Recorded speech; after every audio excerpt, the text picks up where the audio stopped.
Are you listening? Yeah, okay, thank you. Good morning, everyone, and let me start with a few words in our language, in Basque. Egunon, jaun Andreok, mila esker, gaur gurekin egoteagatik. Gaur hemen berrikuntzak elkarrekin lelopean GovTech4All European Consortium Summit 2025 bi eguneko ekitaldia hasiko dugu. Ongi etorri, Bilbora hurbildu zaretenok, eta nola ez, agur bero bat streaming bidez konektatuko zaretenoi ere.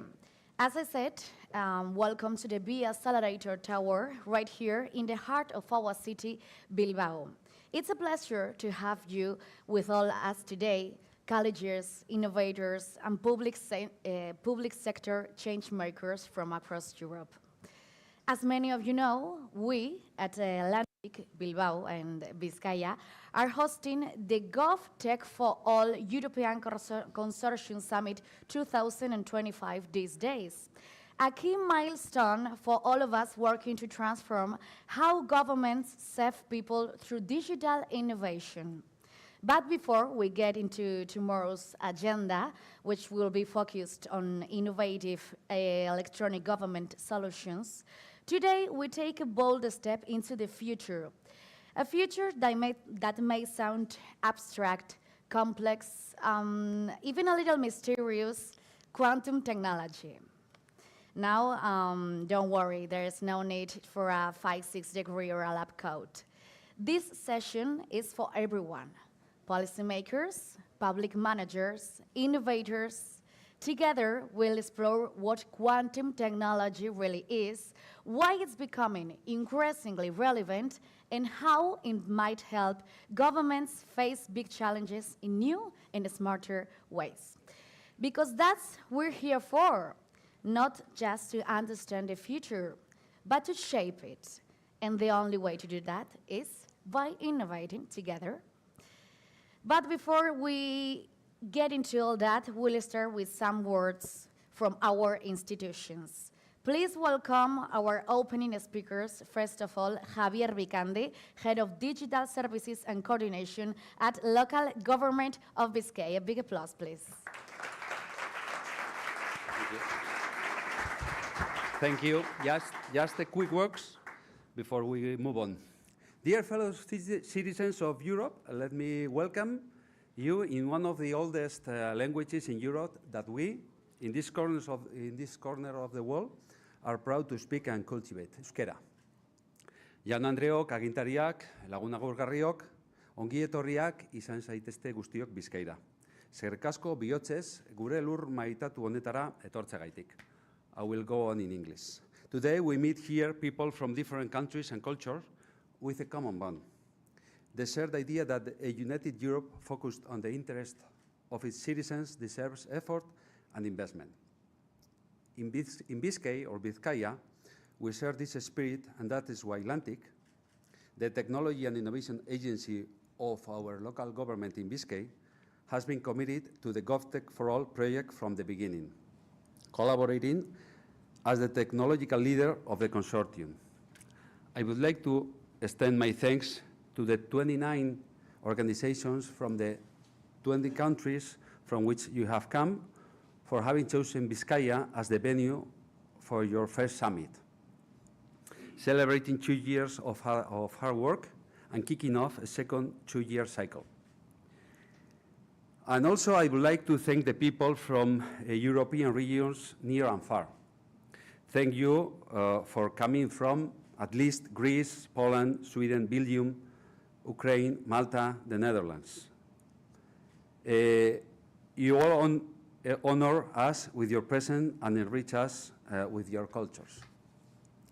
The year 2025, the present year, has been designated by the UNESCO as the International Year of Quantum Science and Technology. This decision was welcomed by the government of Vizcaya as it reinforces our decision taken back in 2018 to promote a new industrial sector based on second-generation quantum technologies, now known as the BICAIN initiative. BICAIN that stands for Vizcaya Quantum Advanced Industries. This initiative includes LANTIK's proposal to apply quantum-safe cryptography, also known, again, as post-quantum cryptography, in its project for securing cross-border shared information, which will be presented later in this conference. We will also take advantage of your presence here to present the BeKind initiative and the opportunities and benefits for citizens of the different families of second-generation quantum technologies. I hope that your contribution on this regard will be of interest to you and will be an incentive for the development of similar projects in your places of origin.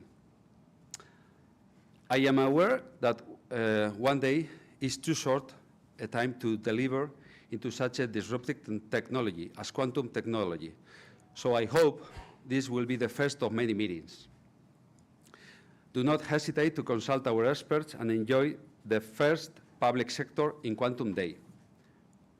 I am about to finish and just want to mention that the traditional song from the Basque Country says that we Basques greet with affection and say goodbye as friends.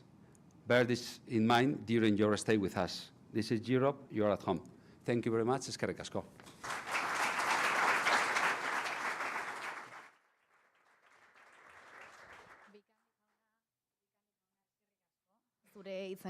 Thank you so much for your words. And now, to begin our journey into the quantum world, we welcome a well-known speaker from the European Quantum Flagship Initiative, one of the most ambitious R&D programs on quantum technologies in the world. Launched in 2018, it brings together scientists, companies, and institutions across Europe to turn quantum research into real technologies. Please join me in welcoming Enrique Sánchez, head of Brussels office at the EU Quantum Flagship. Enrique, the floor is yours.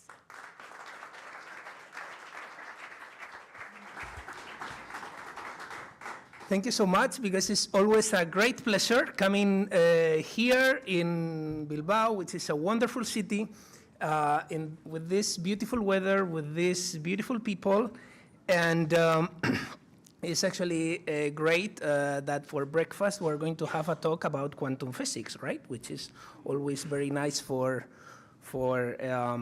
welcoming everybody. So, well, distinguished guests, honorable policymakers, colleagues, friends, it's a great honor and privilege to participate in this amazing event, GovTech4All European Consortium Summit, hosted by LANTIK and the GovTech4All de Vizcaya, here in Bilbao. This city is a symbol of a smart transformation and forward-thinking public policy. It's the perfect setting and forward-thinking for a conversation about how digital innovation can shape the future of public services in Europe. I stand before today not only as physicist, but also as a firm believer that Europe's capacity to lead in deep tech and to do so with purpose, responsibility, and ambition is definitely possible. I have a difficult task, as I mentioned, that is making the first speech of the day talking about quantum physics, but since I am actually physicist, so then let's start a little bit of what is quantum physics and how this science has become actually very important for developing some part of technology which is very useful. So, well, actually, quantum physics is when you study in the degree, you understand always about approximations. You are always saying, okay, this is classical mechanics, but then when you are studying the mechanics of the very little things, then you understand that particles are somehow behaving in something that is called quantum mechanics. Okay, so essentially, quantum physics, I must say, that is the full understanding of physics, while classical physics is a macroscopic approximation of quantum physics. It's essentially the physics of the big things. So, yeah, quantum physics is what, we all know what is an atom, right? Because we all study in high school what's an atom. And sometimes when we observe an atom, sometimes they don't behave in the same logical way that a macroscopic object. So if I drop this, I know that 100 times it will go to the floor. But if I have here an atom and then I somehow interact with it, it will not act the 100% of the times in a different way. Sometimes it will go, let's say, this way, sometimes it will go up, sometimes it will down, etc. That's actually not logic. Quantum physics is not logic. It's not something that is easy to understand, but it's definitely something that in scientists we have seen, we have studied, we have made proofs, and it works. We know that despite the fact that it's not logical, it works like that, and we have done technology with that, and that technology works.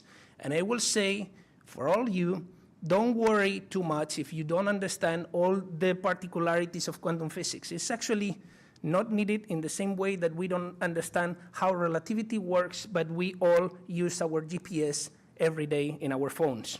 So using this parallelism, I would like to definitely say that, well, it's not logic, okay?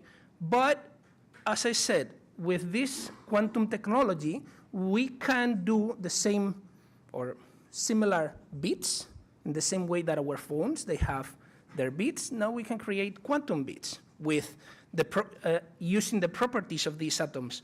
We can do communication using one property of the photons in light, which is called polarization. And then we actually can codify information using the polarization of these devices. We can create quantum random number generators. And actually, I want to show just one example. This is just one quantum random number generator, which now is something like 2 millimeters size. When I was doing the PhD in my research center, this, I remember it was on a table, okay, something like a couple of meters. And then now this is something that is capable to put inside of a computer, or inside of a phone, etc. So this technology is actually existing, and we have a great players in Europe. I'm just watching Lux Quanta, which it's one company that they are providing quantum communication services, actually quite impressive, and definitely one of the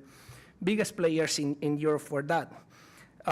So let me continue saying that, well, quantum technologies are no longer confined in the pages of theory or in the corners of fundamental research. As you could see, they are already shaping our reality more and more. And quantum computers, okay, for the moment, they are not extended in our homes. They are not in every company, but they are starting to become a reality that companies and other entities, they cannot look at apart of the power that these computers are going to bring into society. Quantum sensors, for example, are enabling a new era of ultra-precise measurements, from, imagine, the brain imaging or navigation without using GPS. And quantum communication is laying the foundations for secure data infrastructures that are resilient even to future threats, including those posed by quantum computers themselves. We're entering in the era of application, and the timeline is no longer distant. It is actually starting now. And yet, what we see today is only the beginning.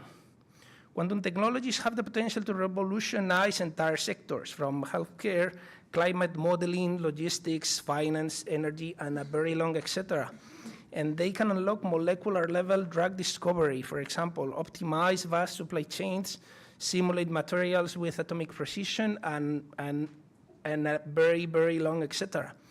Some call the second quantum revolution.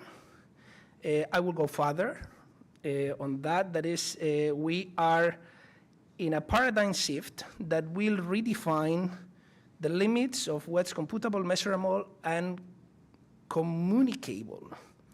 So around the world, major powers have recognized these capacities that quantum technologies have.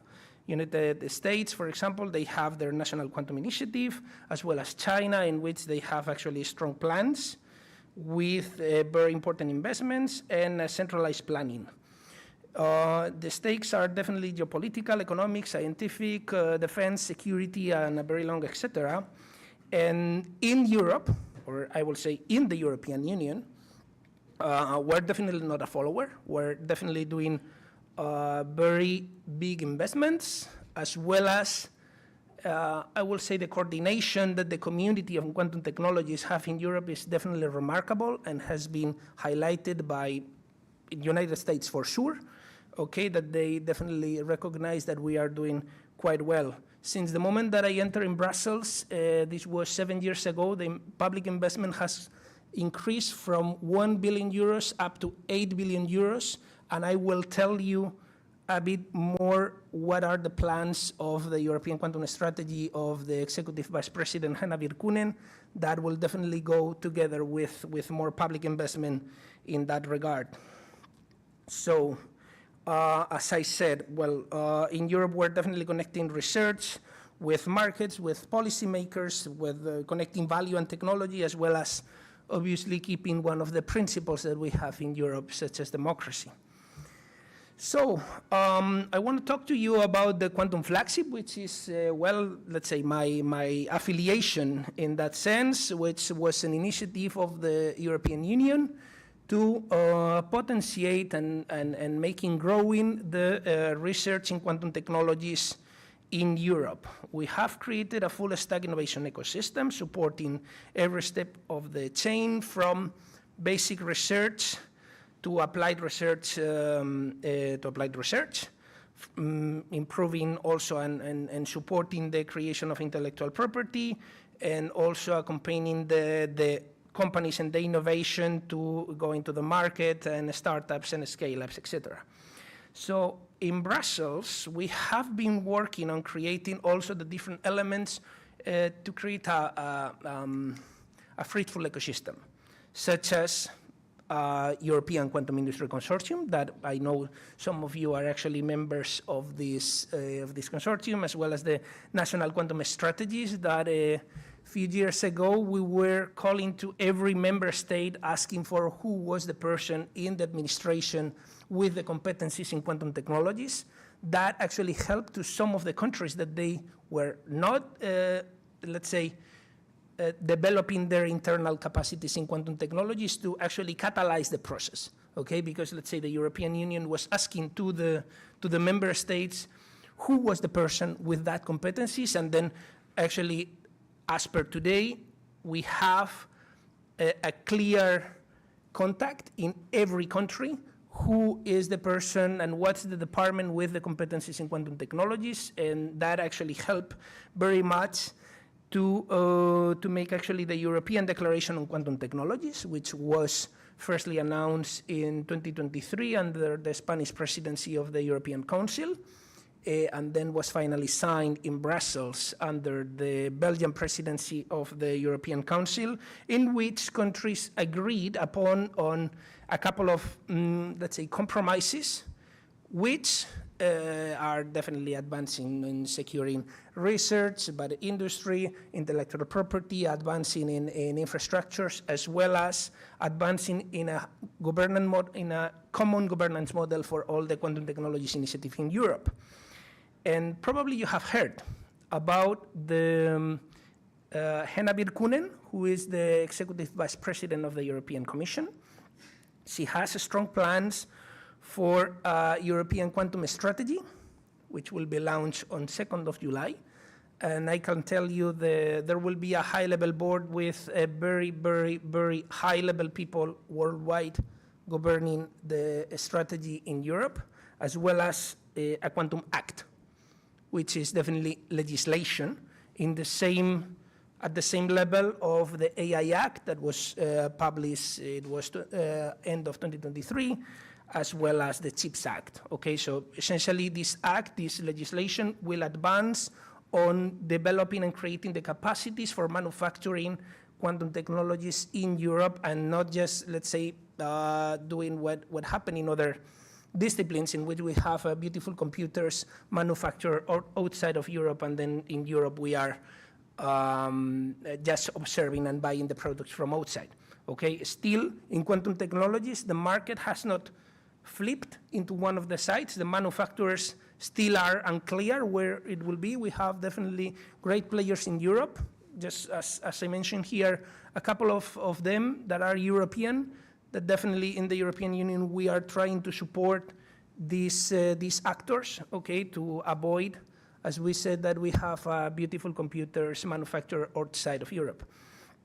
So, talking about sovereignty, because in this new era, digital sovereignty is not a slogan, is definitely a need, and quantum technologies are part of that sovereignty, and still we're geopolitically we're playing in this arena for the moment. Building and owning key quantum technologies will not only secure our data and critical infrastructure, it will also drive competitiveness, generate high-quality jobs, very important. And by the way, in Spain, we have great professionals with great education, not only in Spain, but also in Europe in general. We have great universities, great tradition for educating professionals in quantum technologies, okay? And that's something that Europe has to really take advantage of this capacity and avoiding that this talent that we form in Europe, they don't fly away to United States, to China, or to other places to develop their careers. So the prosperity of the Union definitely depends on our ability to lead in deep tech, not only as consumers of foreign technologies, as I mentioned, but also as creators and shapers of this technology. But let me be clear, quantum technologies are not only a project for the EU or for national capitals or for our labs and companies, they are an opportunity for everyone. They are, for example, an opportunity for Margarita, that is a kid, 10 years old, living in Vienna, in Austria, okay? Because let's imagine Margarita in a few years' time that, okay, she's having some health thing, okay? So she's having some health issue. And then she goes to the doctor for a whole body quantum scan that will reveal what might be going on her brain at molecular level, for example. And then that information will give a clear information of what could be the tailor-made drug for her thing, okay? And that's something that clearly today sounds more like that British series, okay, or something like this, but it's definitely something possible.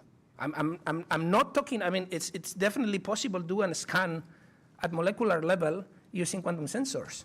And with quantum computers, eventually we will be able to simulate the properties of molecules in such a way that the computational time that in pharma industry they need to really, they consume a lot of power on doing calculations for how the molecules are vibrating and as such, how are the properties that this drug will affect in our body. Obviously, when we take the ibuprofen, okay, that's our chemistry inside is different than your chemistry, etc. But then obviously the drug manufacturers, they are somehow doing one drug for everyone. But what about if we can tailor-make that drug for each person? Today, obviously, it's something impossible, I must say, and definitely it will be very expensive, but at some point that will be a reality. And eventually Margarita, okay, our kid 10 years old will be able to definitely have a much better drug and for sure much cheaper and much more tailor-made. With this, I want to say that the future definitely will be powered by quantum technologies. Quantum technologies are an opportunity for countries and regions, for cities and municipalities, for startups, corporates, and yes, of course, for public administrations. This is about improving people's lives, safeguarding their rights, and making public services more efficient, more secure, and more trustworthy. Across Europe, governments are the largest providers of digital services.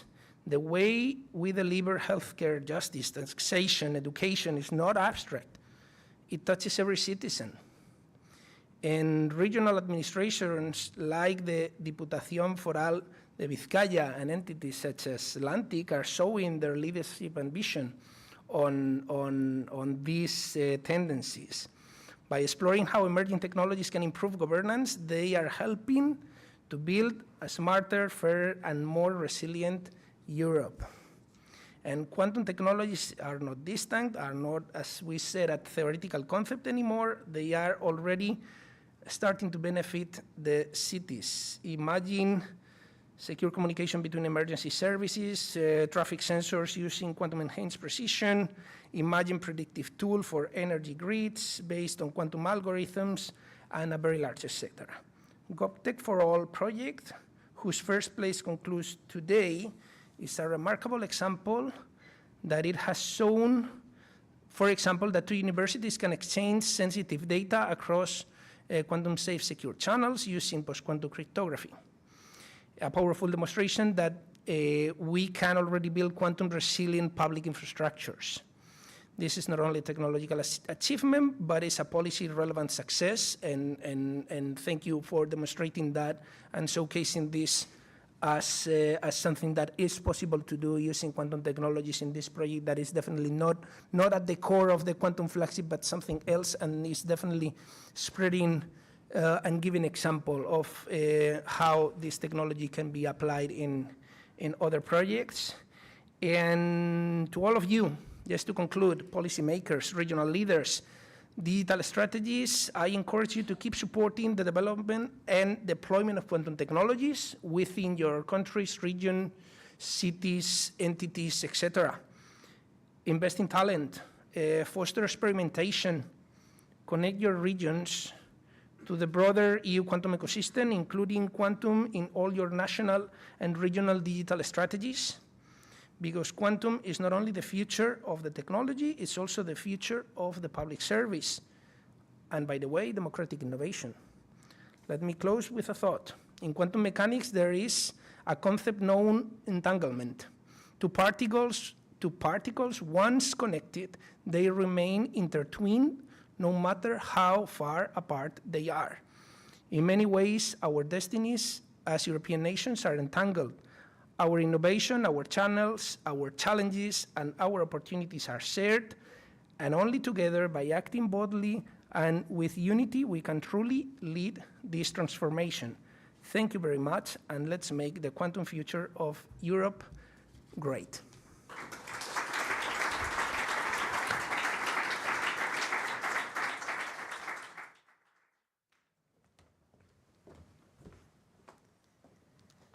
Eskerrik asko, Enrique, thank you so much for introducing us to this important European initiative.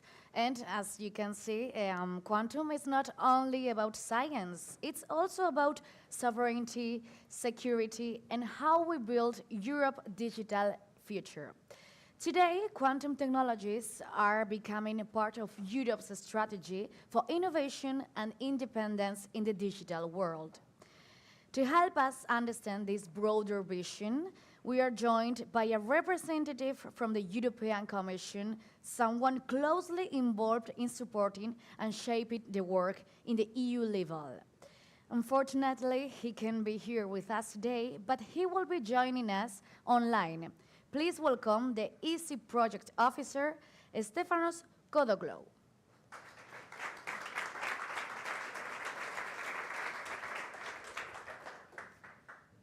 Good morning, everyone, and thank you for the invitation and the opportunity to participate in this glamorous and enormous event, for at least for us.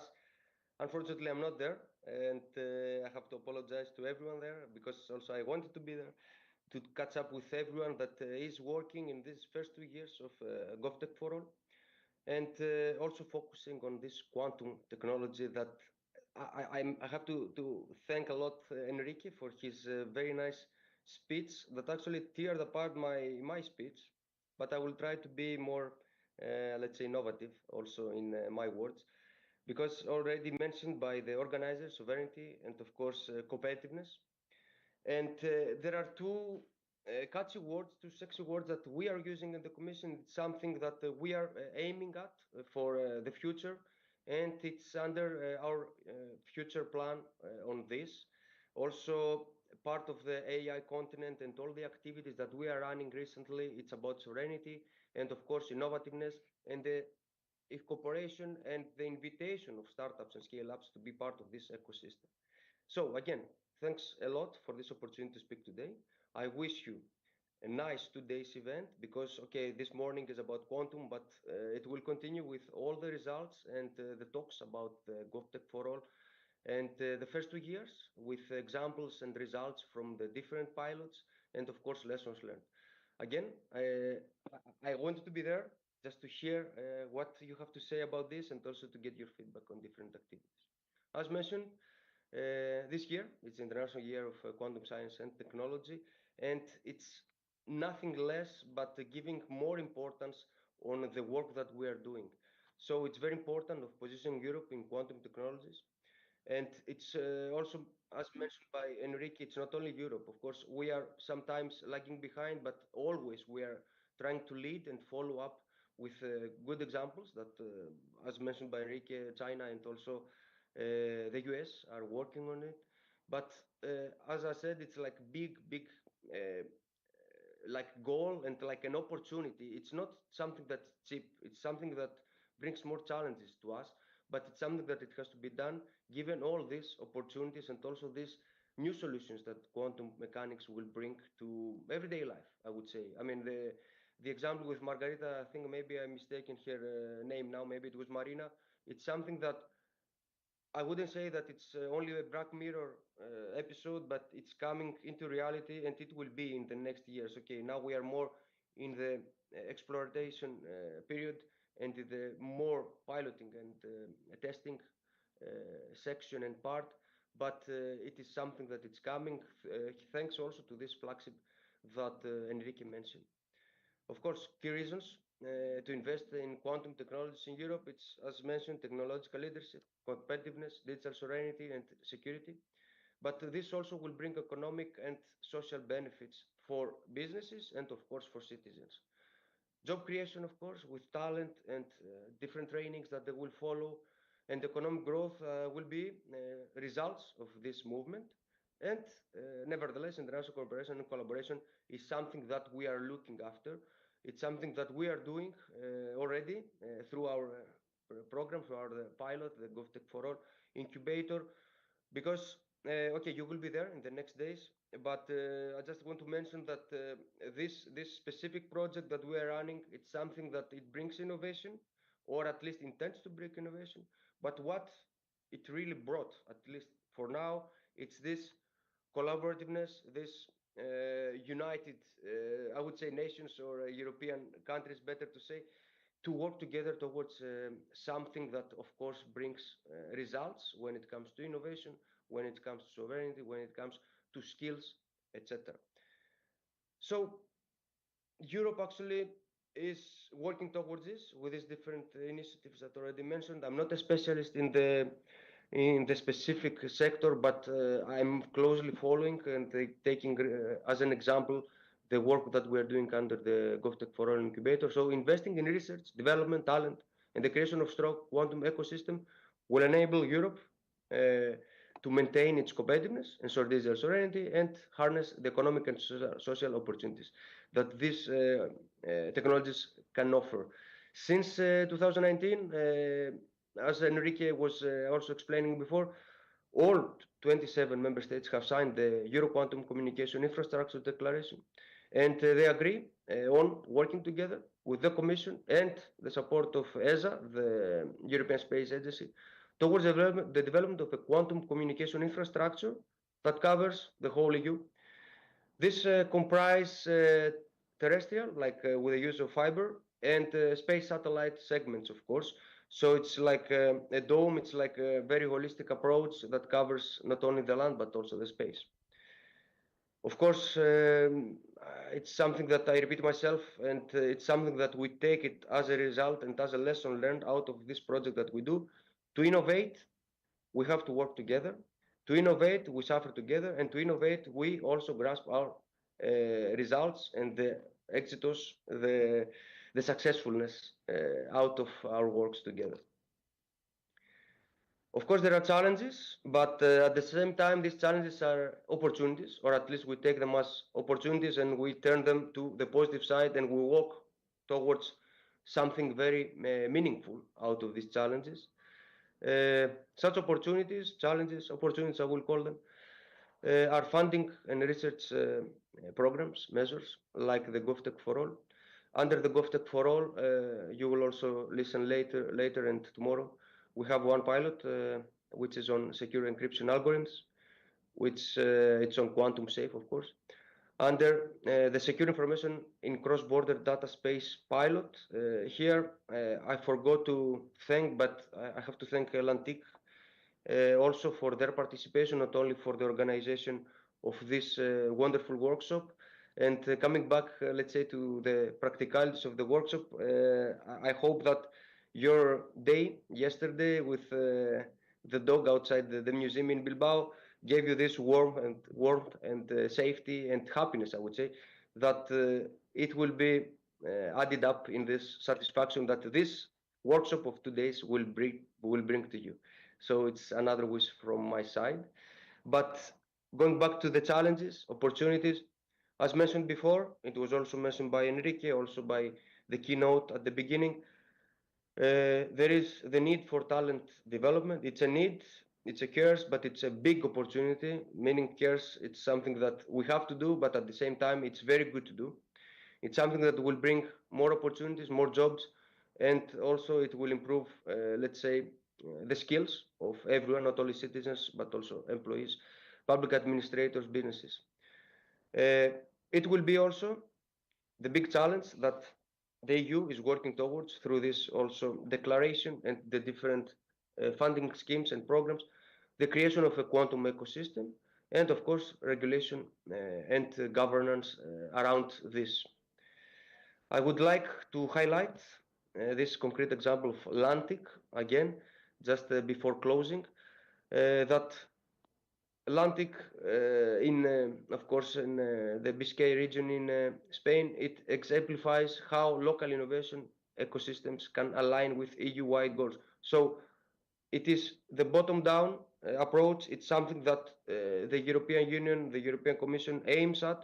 It's something that we work with member states, with regions and local communities to achieve this ecosystem. So it's not a dictate from the centrals that we have to do this, but it's very important to see examples like this, that they work in these local and regional communities to bring sovereignty, to bring competitiveness, to bring innovation in these communities that then will bring up this and scale it up to the European level. It shows that sovereignty, of course, is not just a national or supranational ambition. It can be built from the ground up through smart public investment. So investment is very important. The European Commission is here to help these regions, these local communities to achieve this. And I would say I don't want to support what I'm working on, leading on, or at least coordinating and support the others to achieve these results. But the GovTech4All is one of the means that the European Commission at least co-funds this nice initiative. So we bring innovation in different parts in Europe, from region to local levels. And with this, I would like to close my speech and give the floor to the next speakers and, of course, the organizers to continue with a nice program. I wish you the best of luck. I wish you that all of you enjoy these 2 days. And of course, you will get your very well-deserved drinks at the end of each day that I will also miss. So thanks a lot. And I will try to follow up with and be there in some of the sessions today, given the busy schedule. But I wish you a very nice 2 days conference. And thanks again to the organizers, LANTIK. Thanks again also to our coordinator under the GovTech4All Incubator, the Lisbon Council, and all the other partners. And I hope most of them, or even better, all of them are there to enjoy these 2 days. Thanks a lot.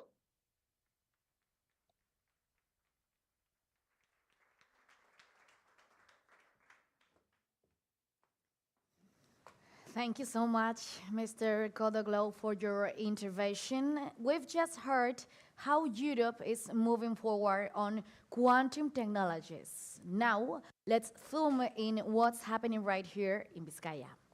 Public institutions are not just watching the quantum technologies, the quantum revolution, They are helping to shape it. And in our region, we're taking a big step forward for the new project called Be Kind. Vizcaya Quantum Advanced Industries. This initiative is promoted by the regional government of Vizcaya and executed through LANTIK, its digital transformation agency.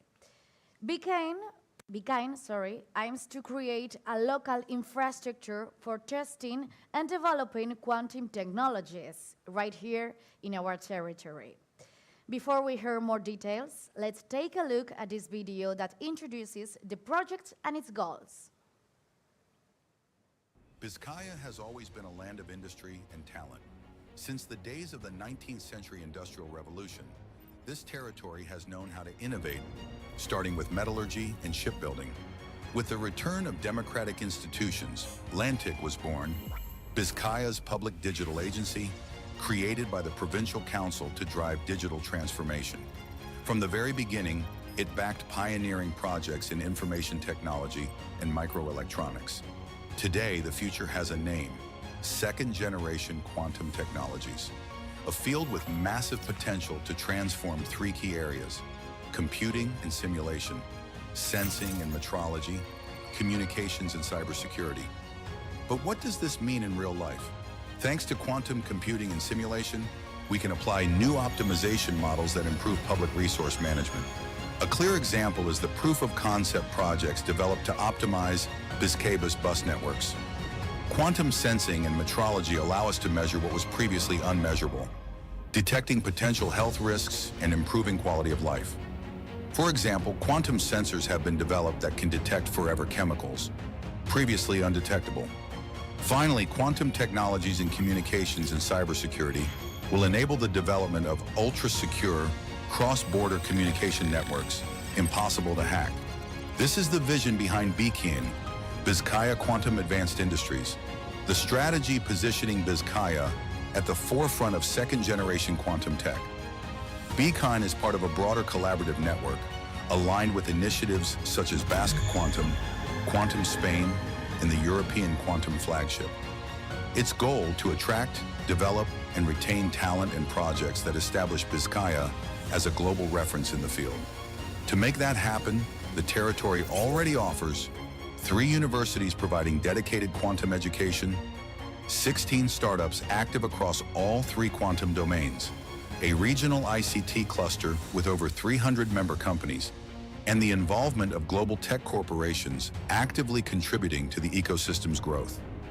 Led by the public institutions of Vizcaya, BeKain offers the quantum ecosystem: free access to 12 quantum platforms for product development, access to hardware labs for hands-on experimentation, targeted grants for early adoption of quantum technology, free co-working and innovation spaces, and a calendar full of public-facing events and initiatives.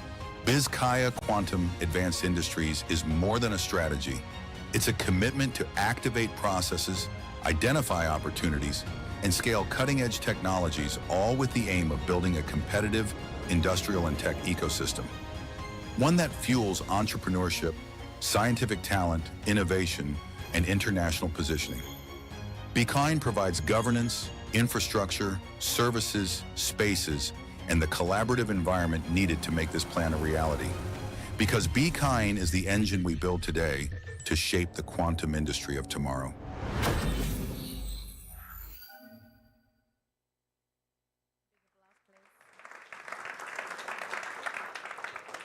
And now, to tell us more about this pioneering project's strategy, please welcome Gorka Oteiza.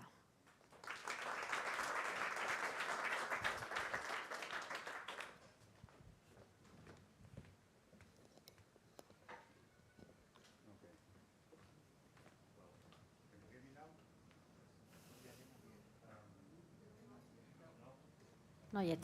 Now? Yes. Now, yes. Okay. Thank you. Well, the video says it all, so I can go, right? No. No. No, just joking. Okay.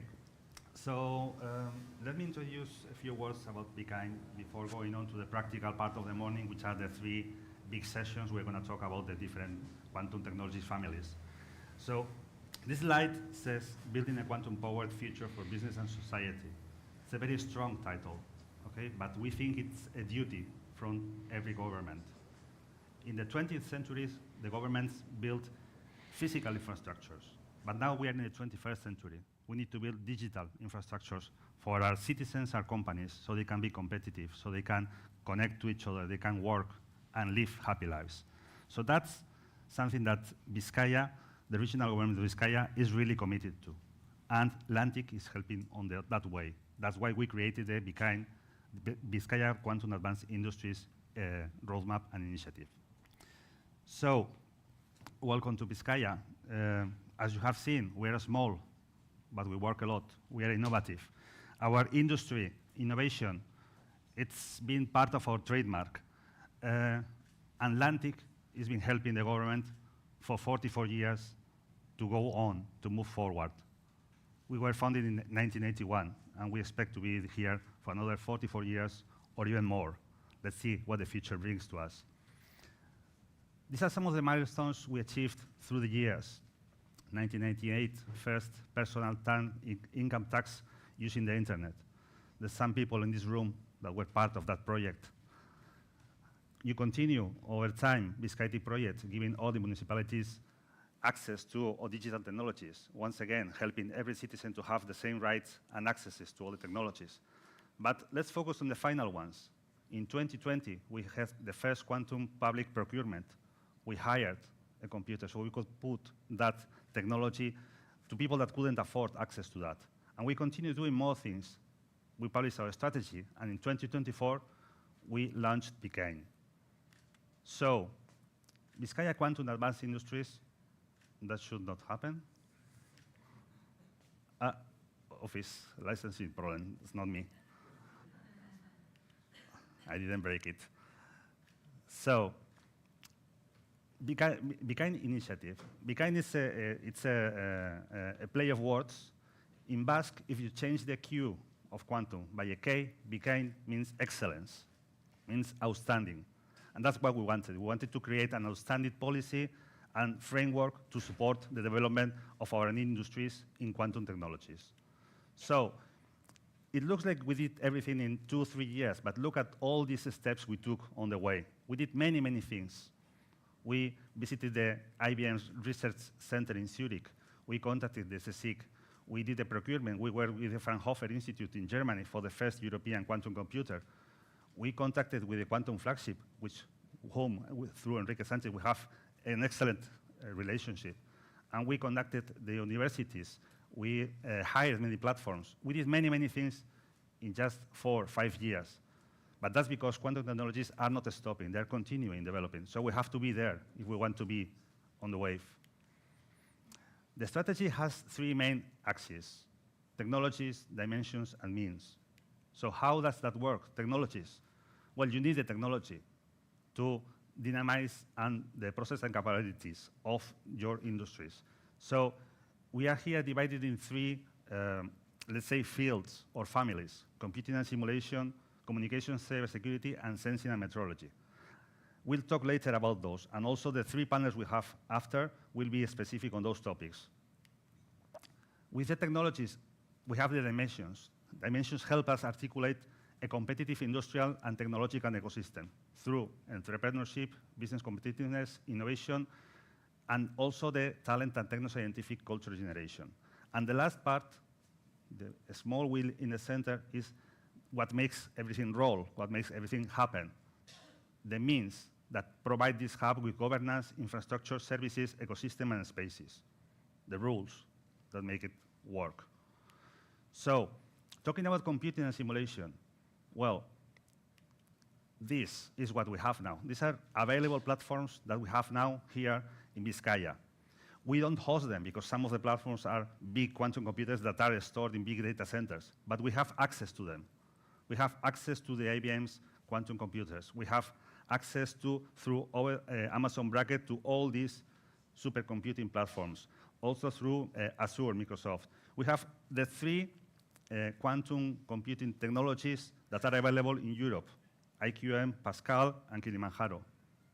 We have all of them integrated into our offer, the offer that our quantum ecosystem can use and can make solutions with. We are also applying a strength in the communications and cybersecurity. So how are we doing that? First, a bigger look, we have EuroQCI through Petrus that is driving the secure communications between different countries, different data centers, different facilities, different providers. We have the ground part and the space part, satellite and fiber. But here in Vizcaya, what we are doing is we are creating our own QCI, Vizcaya QCI, with different regions. We are connecting them together so we can provide secure communications to our universities, industries, government facilities, and then that will be connected to the Spain QCI and the European QCI. As Stefano said earlier, going from the small to the big, without waiting for the big one to tell you what to do, we innovate, we create, and then we move upward. The third one, sensing and metrology. This is very interesting, and you will see it later. I'm not going to talk much about that. How do we do this with all these people, with all these actors? Okay? We have all these startups. That's what the talent is. That's what the people that know about quantum or are inventing things about quantum, are researching about quantum. So we give them the tools, but we need them to start moving and do things. We have the ICT cluster through Gaia, but then we have universities. Research is fundamental for this to be working. We have research centers, government funded, but also integrators, big ones, big players that know the market, that know what's out there. So all of this is needed for a strategy like Vizcaya to work. And also industry. Industry is key. I mean, the government can provide with infrastructures, can provide with a plan, a roadmap, but if the industry doesn't jump in, it's not going nowhere. So we need to, industry's commitment, we need to push them. So how did we do that? We do sectorial events, as we are doing now with the public sector. We did with the banks. We expanded to, we are also going to expand to energy and automation to tell them what quantum can do for them, what the technologies are out there, what our startups can do, and what the government can do for them. In fact, we also, Vizcaya has launched an early industrial adoption program with more than 20 companies have shown interest. So we have grants, we have money for them to help them implement these technologies. In many sectors, finance, energy, logistics, we've been approached by more than 20 different companies from all sizes, from big ones to small ones. In 2024, we launched Vizcaya. We did it in Quantum Now in a big event, a very nice event. You can see the video over there. That QR code will take you directly to the YouTube link. It's a lot of information there if you want to know what else is going on. And now, at the end, milestones, things we have achieved with Vizcaya.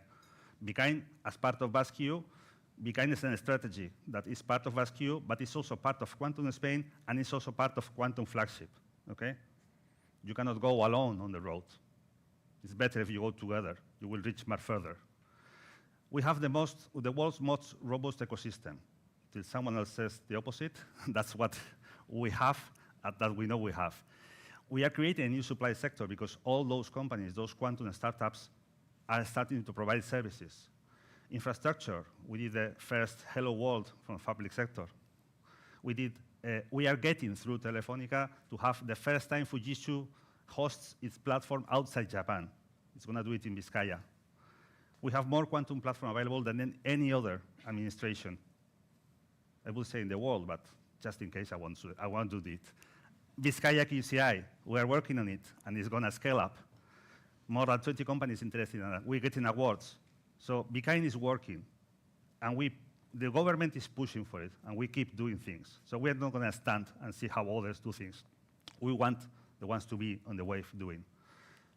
So this is our strategy, this is our idea, and we are more than happy if you can be around later, ask questions, or talk to us. Thank you very much from Vizcaya LANTIK, the Vizcaya Regional Government, and the Vizcaya Initiative.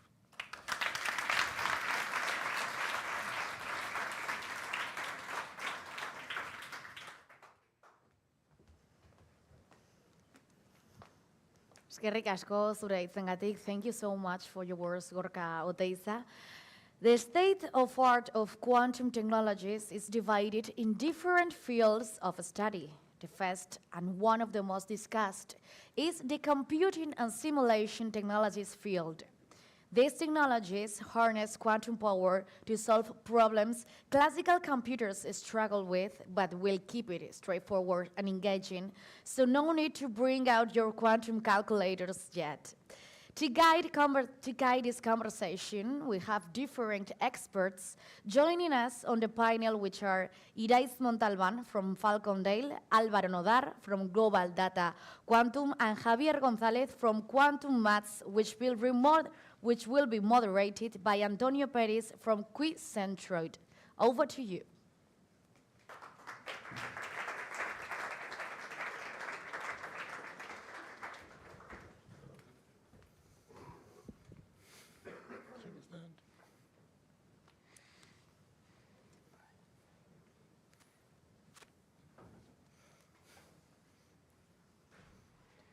Good morning. I don't know if it's working. Yeah? Okay. Good morning, everyone. Welcome to quantum computing and quantum simulation.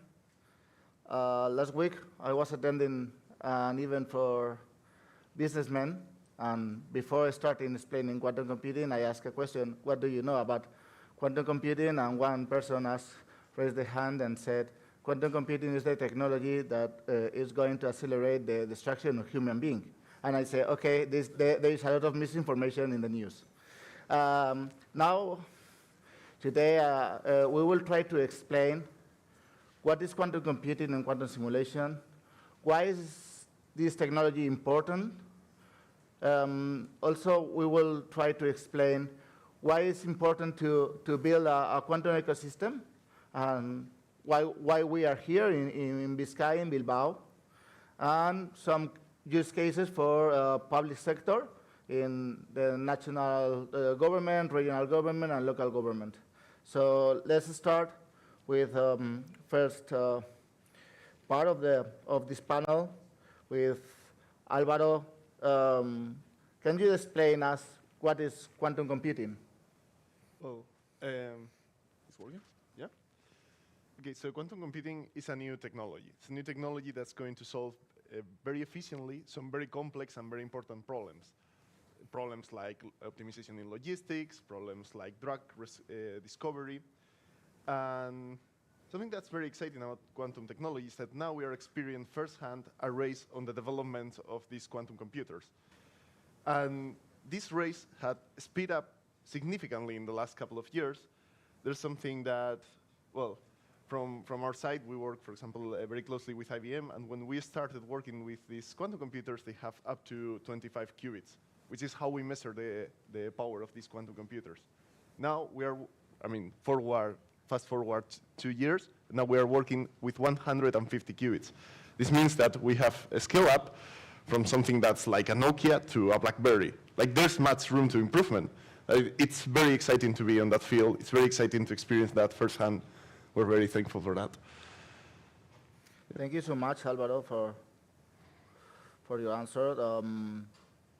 Iraiz, what are the main difference between traditional or classical computing and quantum computing? Well, I would say that the first thing is that nowadays we have to do the difference between classical computing and quantum computing. That it's quite a new thing for us, because when we started using computers, we made a compromise. They were hard to program, they were hard to build, and we established a framework. And there is no doubt that that framework has taken us to the current era where we are trying to mimic what the human brain does. Like, we are trying to build whatever is inside here, but in an artificial way. But you can see the effect of doing these everyday compromises. Like, in order to mimic some of the functions of your brain, you need to build a data center, a huge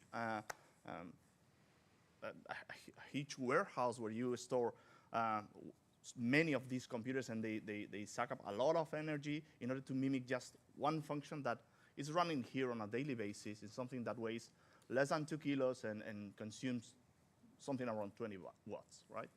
So what quantum computers do is actually think a little bit outside this framework and see well, nature is quite efficient doing its thing. Why we cannot benefit from the way in which nature processes information?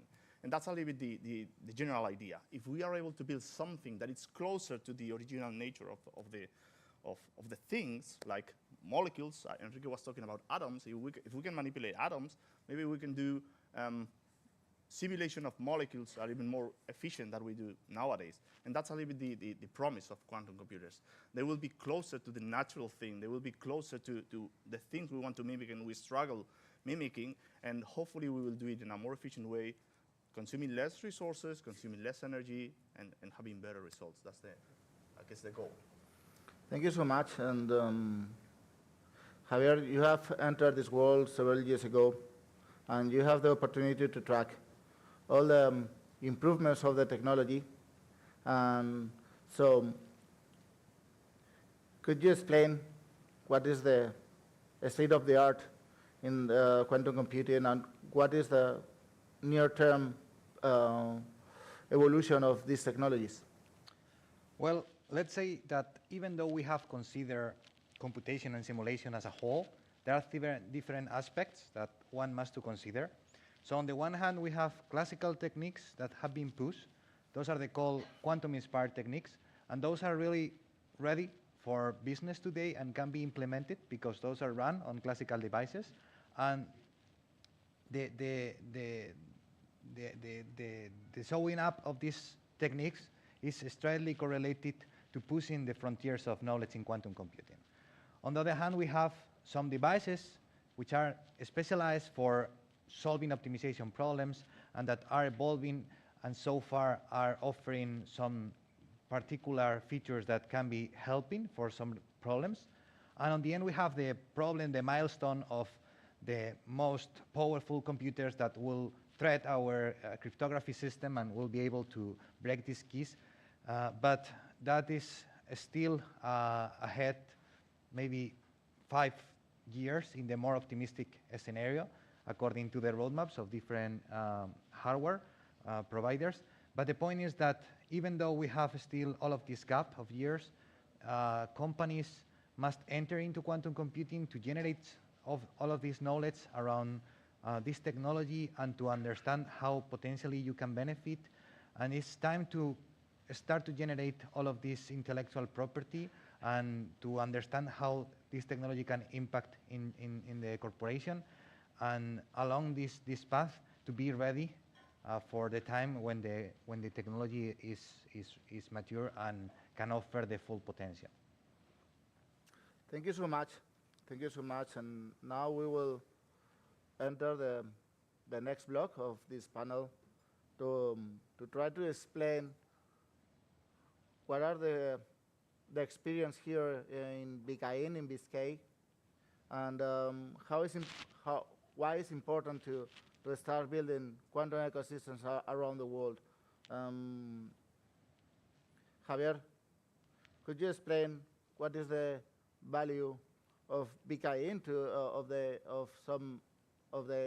this initiative that is public-private, with a lot of startups, with some corporates, a lot of hardware vendors entering these big corporations? Why is this important to build a public-private initiative in a region? So I'd like to highlight 2 different approaches. First one is that this is a really emerging technology, really incipient, and that has a lot of risks.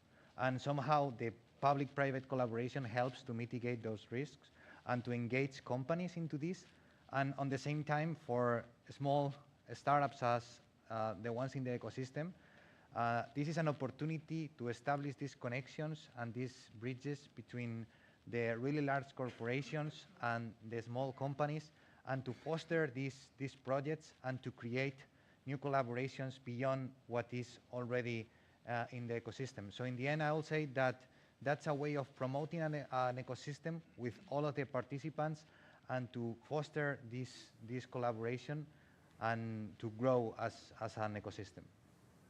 Thank you so much. Alvaro, from Global Data Quantum, what are the experience that an ecosystem like BKN gives to your company, to your people. Can you explain how BKIN accelerates your growth and helps you to start building a company here? Okay. Well, the experience with BKIN has been great. I would like to highlight one thing that they've done, and it's very unique, is that they give us very early access to quantum computers. And that in that moment, we have the space to play with these tools, to learn from there, to try different algorithms, that I think that nowadays is kind of getting hard. There's very long queues. Everybody wants to use the quantum computer, so there's a lot of people there. It's hard to find your own space. And another thing that I would like to highlight is that now they are giving us these grants for accelerating the quantum adoption in doing some industrial research in collaboration with some companies. That's very important to do a solid foundation on quantum adoption. I think that's pretty excellent, pretty good. Thank you so much. And Irais, could you explain some kind of collaboration examples that emerge from an ecosystem like BKIN? Well, essentially, these ecosystems take you out of the lab, let's say, and put you in the shoes of companies, of industries trying to solve really hard problems. And when you mix a good understanding of the domain and a good understanding of the technology, I mean, essentially you're building bridges in order to take this technology into the industry and affecting, let's say, the consumers, the users, the population that lives in that region. And I think one of the challenges we have is doing this movement, let's say, from academia to the industry. It's hard to actually build these bridges, right? So I think ecosystems like BKIN kind of help massively in making this transition from early stage technologies into what in the future will be something, a product, a solution that people can benefit from. Thank you so much. Now we understand a little bit more about quantum computing. We figured out why it's important to build a quantum ecosystem, but how about you? How about your public governments, your regional governments, local governments? How quantum computing could help you in your daily work to you improve the effectivity of all the public industries that are belonging to you. So, Irais, could you explain 2-3 different use cases for a national government using quantum computing? Okay. So I guess it has to be something that affects the people. So it has to. There is some domain specific depending on the region, right? But essentially, you have fraud. You have you need to have a process to detect fraud, to know that you are expending your money wisely, and this is a real challenge. Like trying to identify where this fraud is happening. It's a really complex problem to solve. You need to optimize infrastructure. You need to put the right things in the right places. And this is also really hard when you have, of course, depends on the country, but when you have complex interactions between the resources, doing this optimization, where to put what, it's really complicated. And I guess one thing that affects us all is healthcare. Like if you can somehow improve the way in which treatments are done, let's say, or the drugs are discovered. If you can actually help that will massively affect your population. So I guess these are 3 use cases that you can look for and try to understand why quantum computers could have an impact on those. Thank you so much, Javier, for a regional government that, of course, they don't care about difference of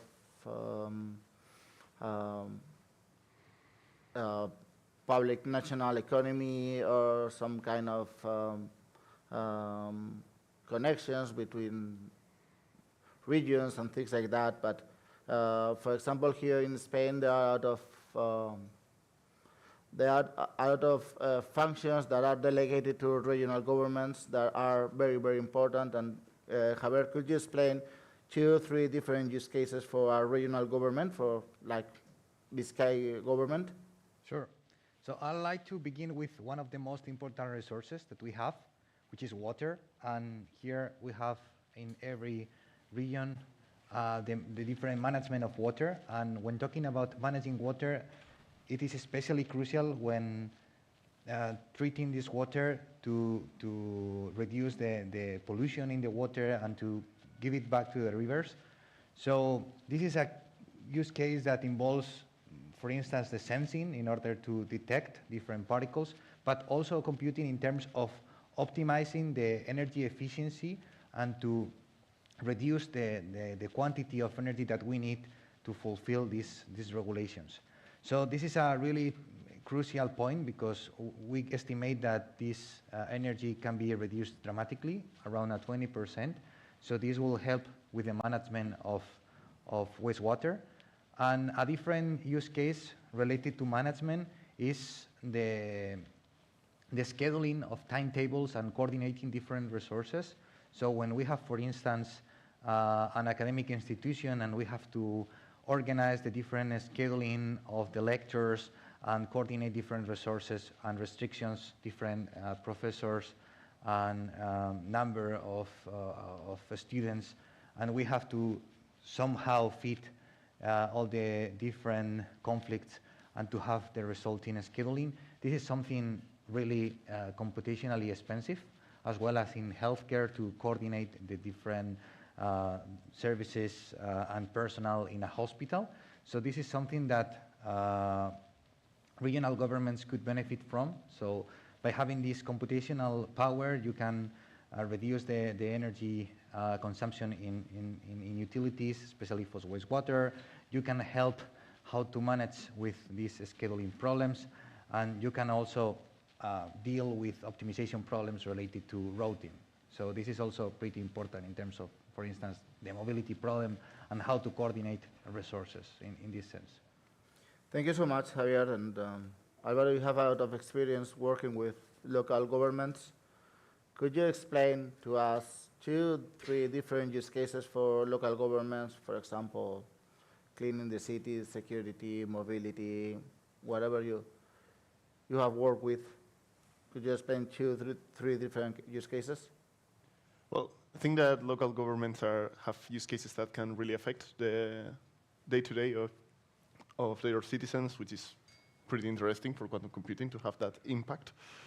And of course, like 2 main use cases that we always love from quantum computing is optimization in logistics. You have optimization in logistics from public transport, routing the public transports and avoiding traffic jams. You have also logistics in development of infrastructure. It's not only where to land this infrastructure, it's also the timing, taking care of all these things. And I think that another interesting use cases, maybe it's not from this session, maybe it's the first session afterwards, is the use cases in security, in cryptography, in how you are dealing with the data of your citizens, which is always very critical. Thank you so much. Now, we are going to try to motivate all of you with some call to actions.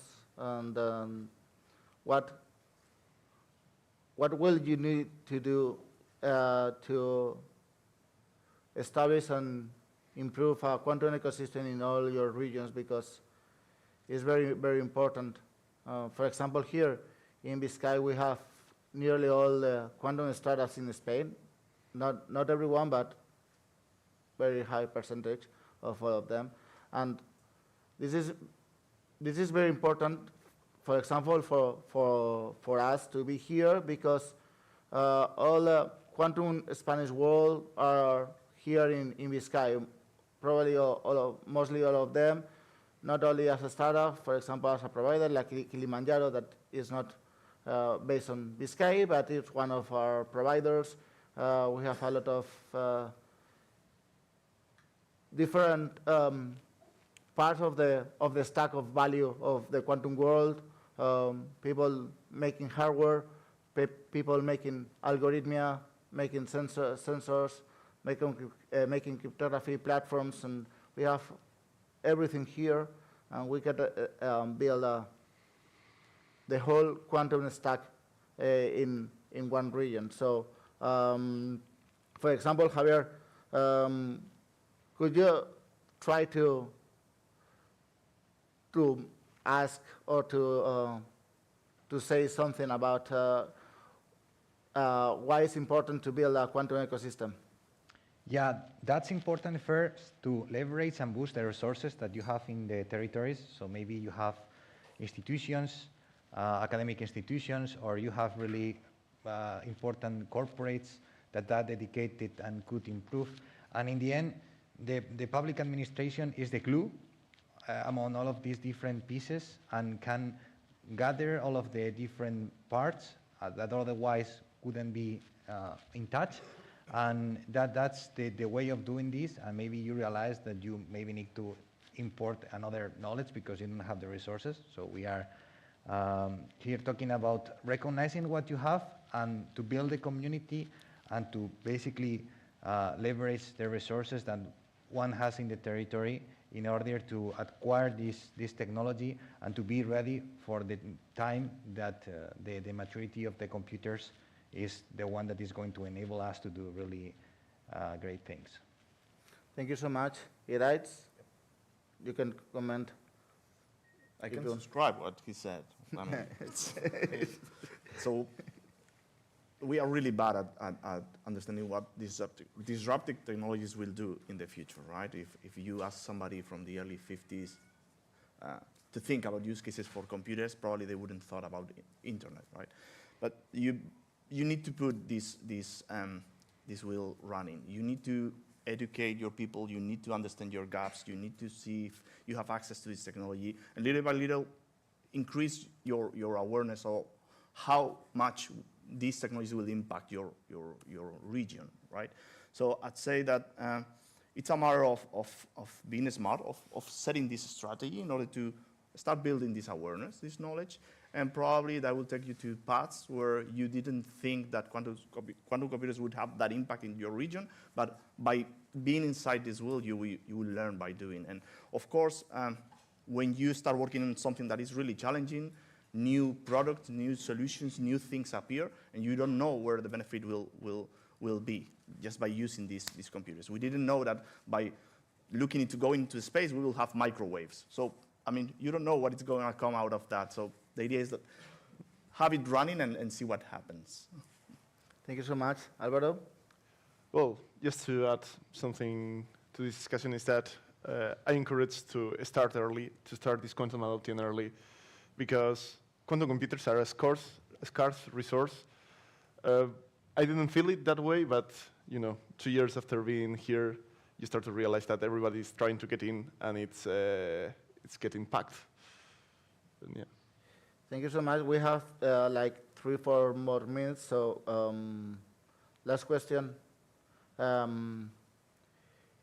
If you need to move to another region because of whatever,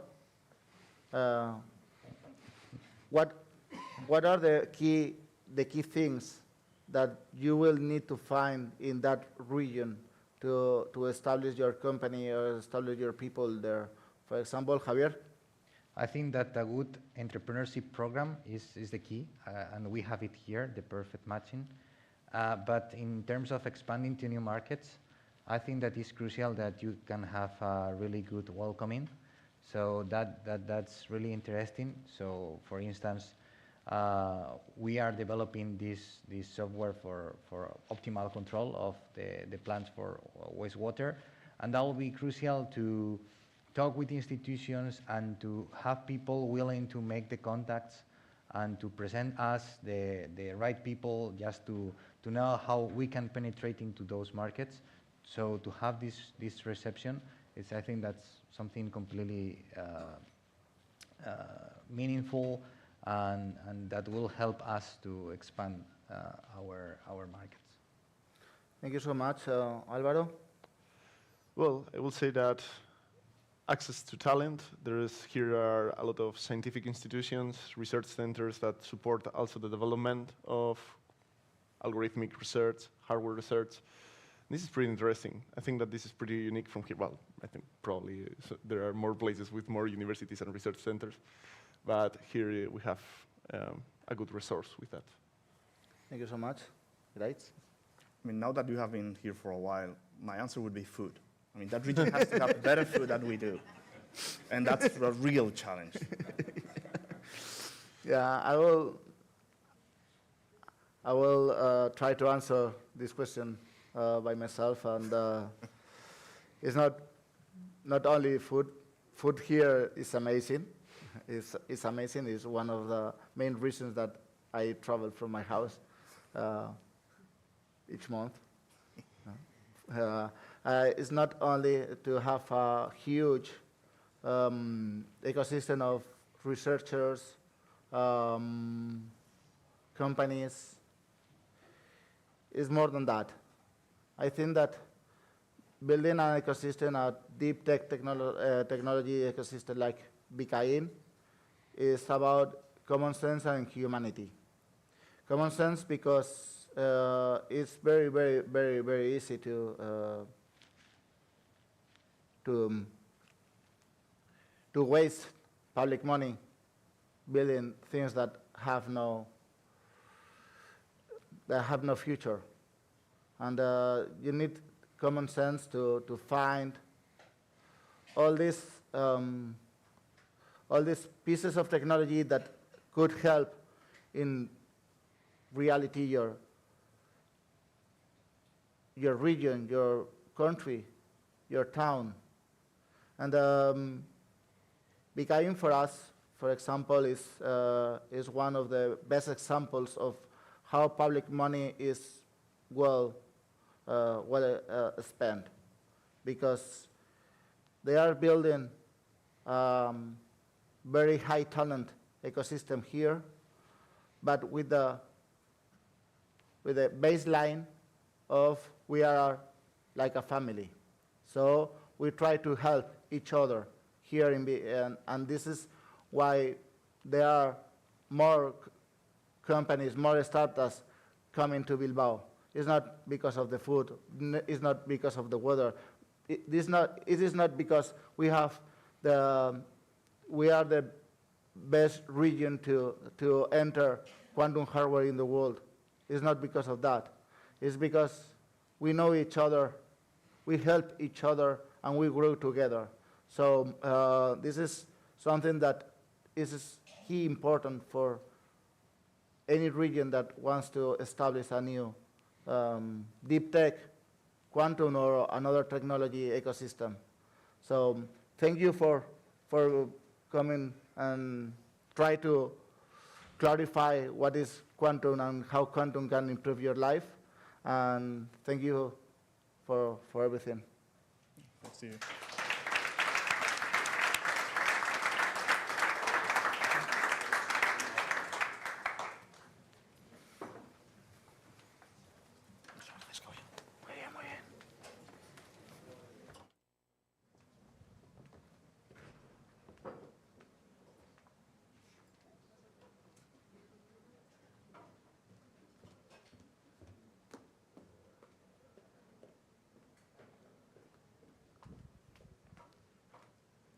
Thank you for all your insights. Now we move on to another very important field inside quantum technologies, communication and key distribution. Today, we live in a world where keeping our information safe and communicating clearly is more important than ever. With new quantum technologies, these challenges evolved and become even more interesting. In this season, our panel will talk about how quantum technology can help us project data, communicate securely, and defend against cyber attacks.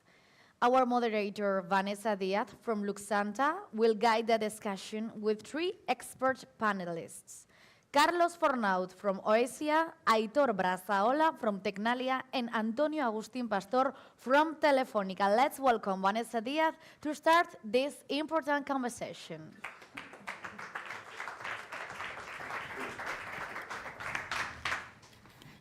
Egunon, buenos días, good morning everyone.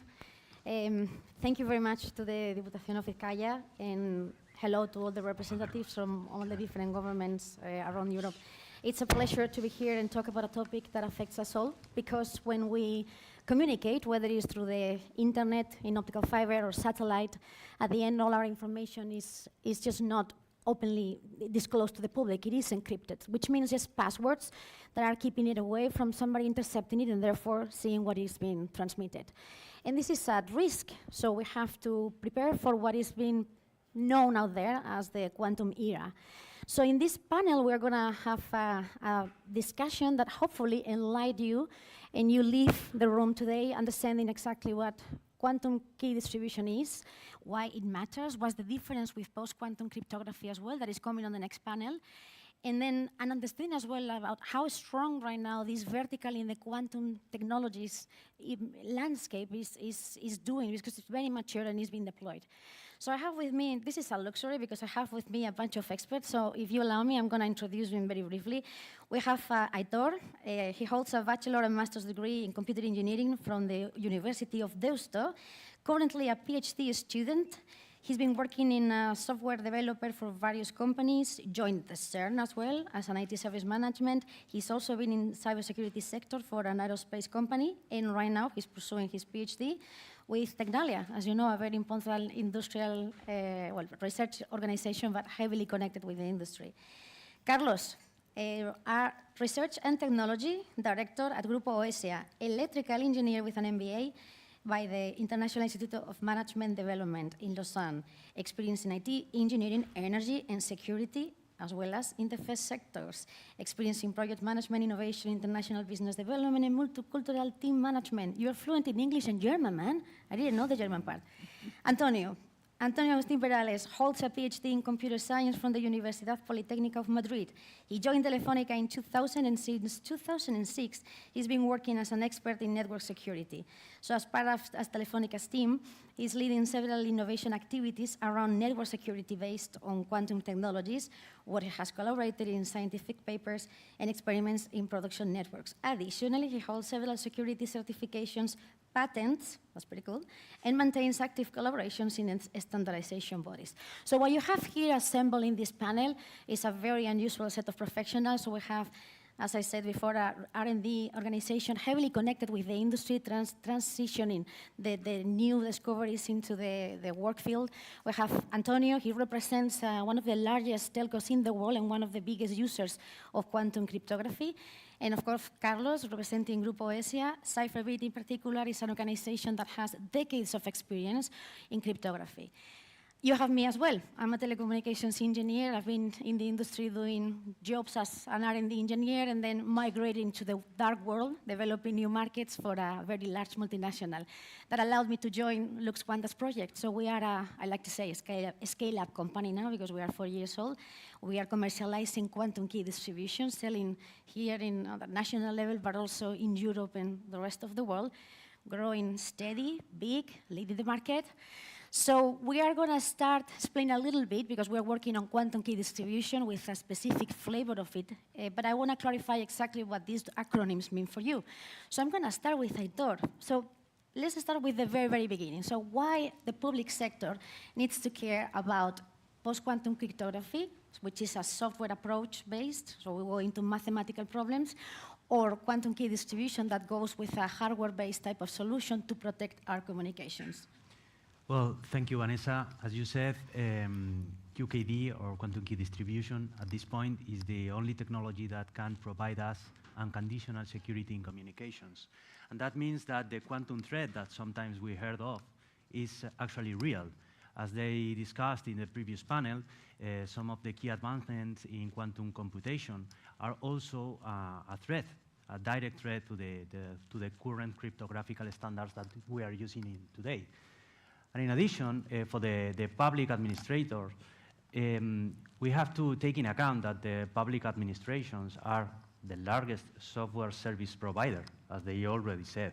So they are managing data which is critical for the work of our society, like critical systems, healthcare, and so much governance information, and so on. So if I had to think on one specific actor that would be interested in protecting their internal communication, that would be definitively the public administrations. Thank you. Actually, quantum key distribution is coming to complement or to secure the distribution of cryptographic keys. I like to describe this as, like we do sometimes in the public administration of a Ministry of Defense, they have a person carrying those passwords or cryptographic keys that later on are used to protect the information. And the security of those keys, as of today, has been relying on the difficulty to solve mathematical problems. So if we continue that pathway, we will move into post-quantum cryptography. There is no real quantum on that, but harder to solve mathematical problems. And then the quantum magic is on quantum key distribution. So I distribute the cryptographic keys, protecting them with the laws of quantum physics.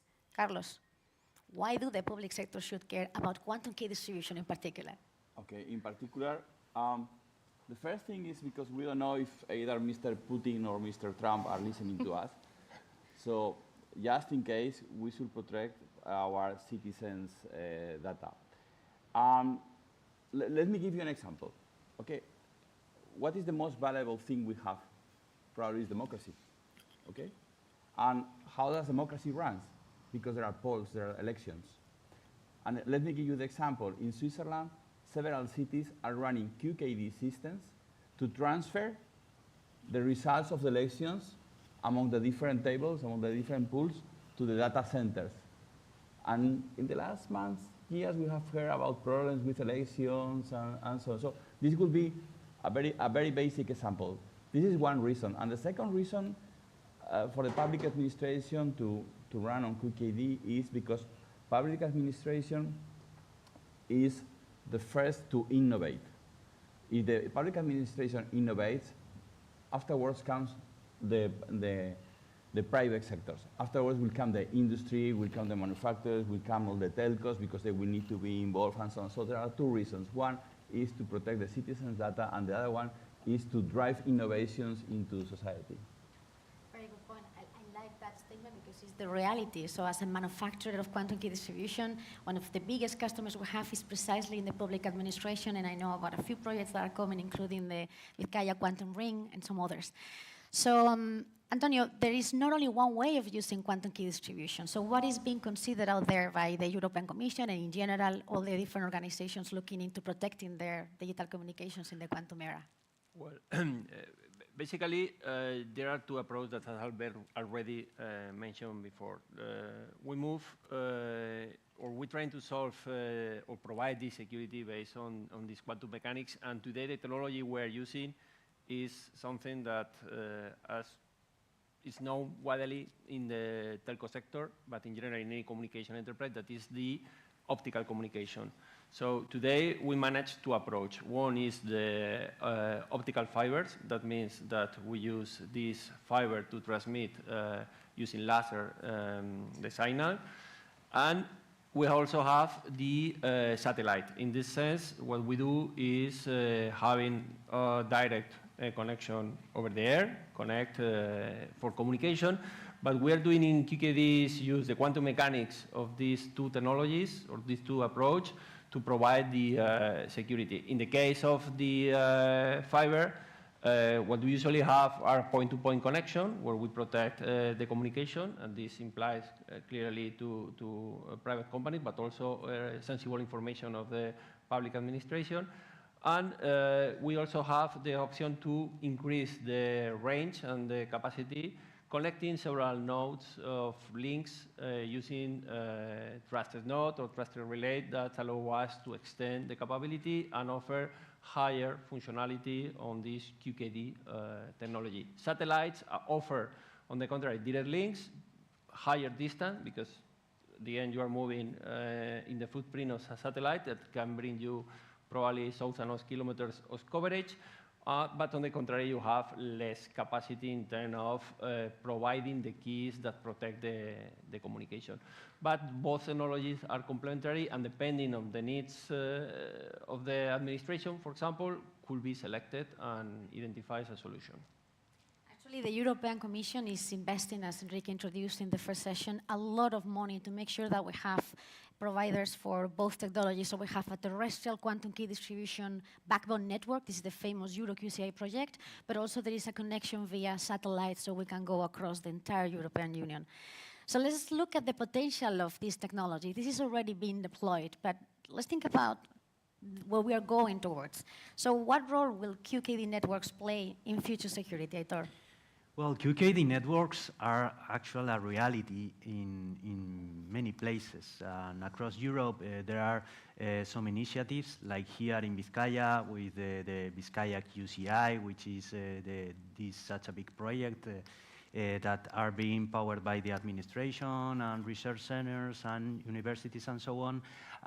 I think that once we have this technology and we have access to the cryptographic material that can provide this QKD equipment through the national QCIs, we will be able to hybridize post-quantum technologies like, for example, PQC, with all the standardization process, with this other quantum material that can provide a quantum randomness which is not in the same level as the post-quantum can do. So both approaches can be complementary.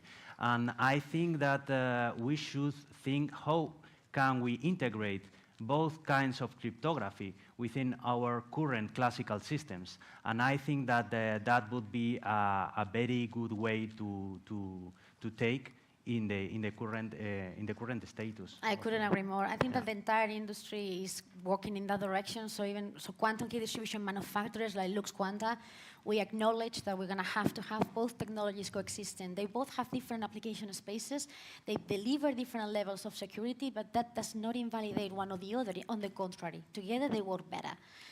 So let's look at what a telco, a telecommunication service provider, can squeeze out of this technology. You represent, or you have one of the most obvious use cases for quantum key distribution. Let's cover that. Well, basically, if you think in the latest year, there has been a lot of information in the news that Spain and in general all the regions that we have a very nice fiber coverage. Indeed, recently we make the announcement that we have switched off the latest copper connectivity because we are very committed to bring fiber everywhere. So this puts in a very well position to exploit this technology. I mean, already we have the fiber. We are experimenting, and we know that we can coexist the classical communication channel with the quantum key distribution QKD ones. So this gives us the perfect place to support and deliver this service. What kind of use we can offer? Well, basically, if you think in terms of security and the risk that's been mentioned before by Dora about the quantum computers and the risk of sharing, as Carlos mentioned about this example, we manage a lot of sensible information, private, but also on public sector. So this is very important to offer security services that allow us to guarantee the protection of the traffic and information. So QKD fit very well.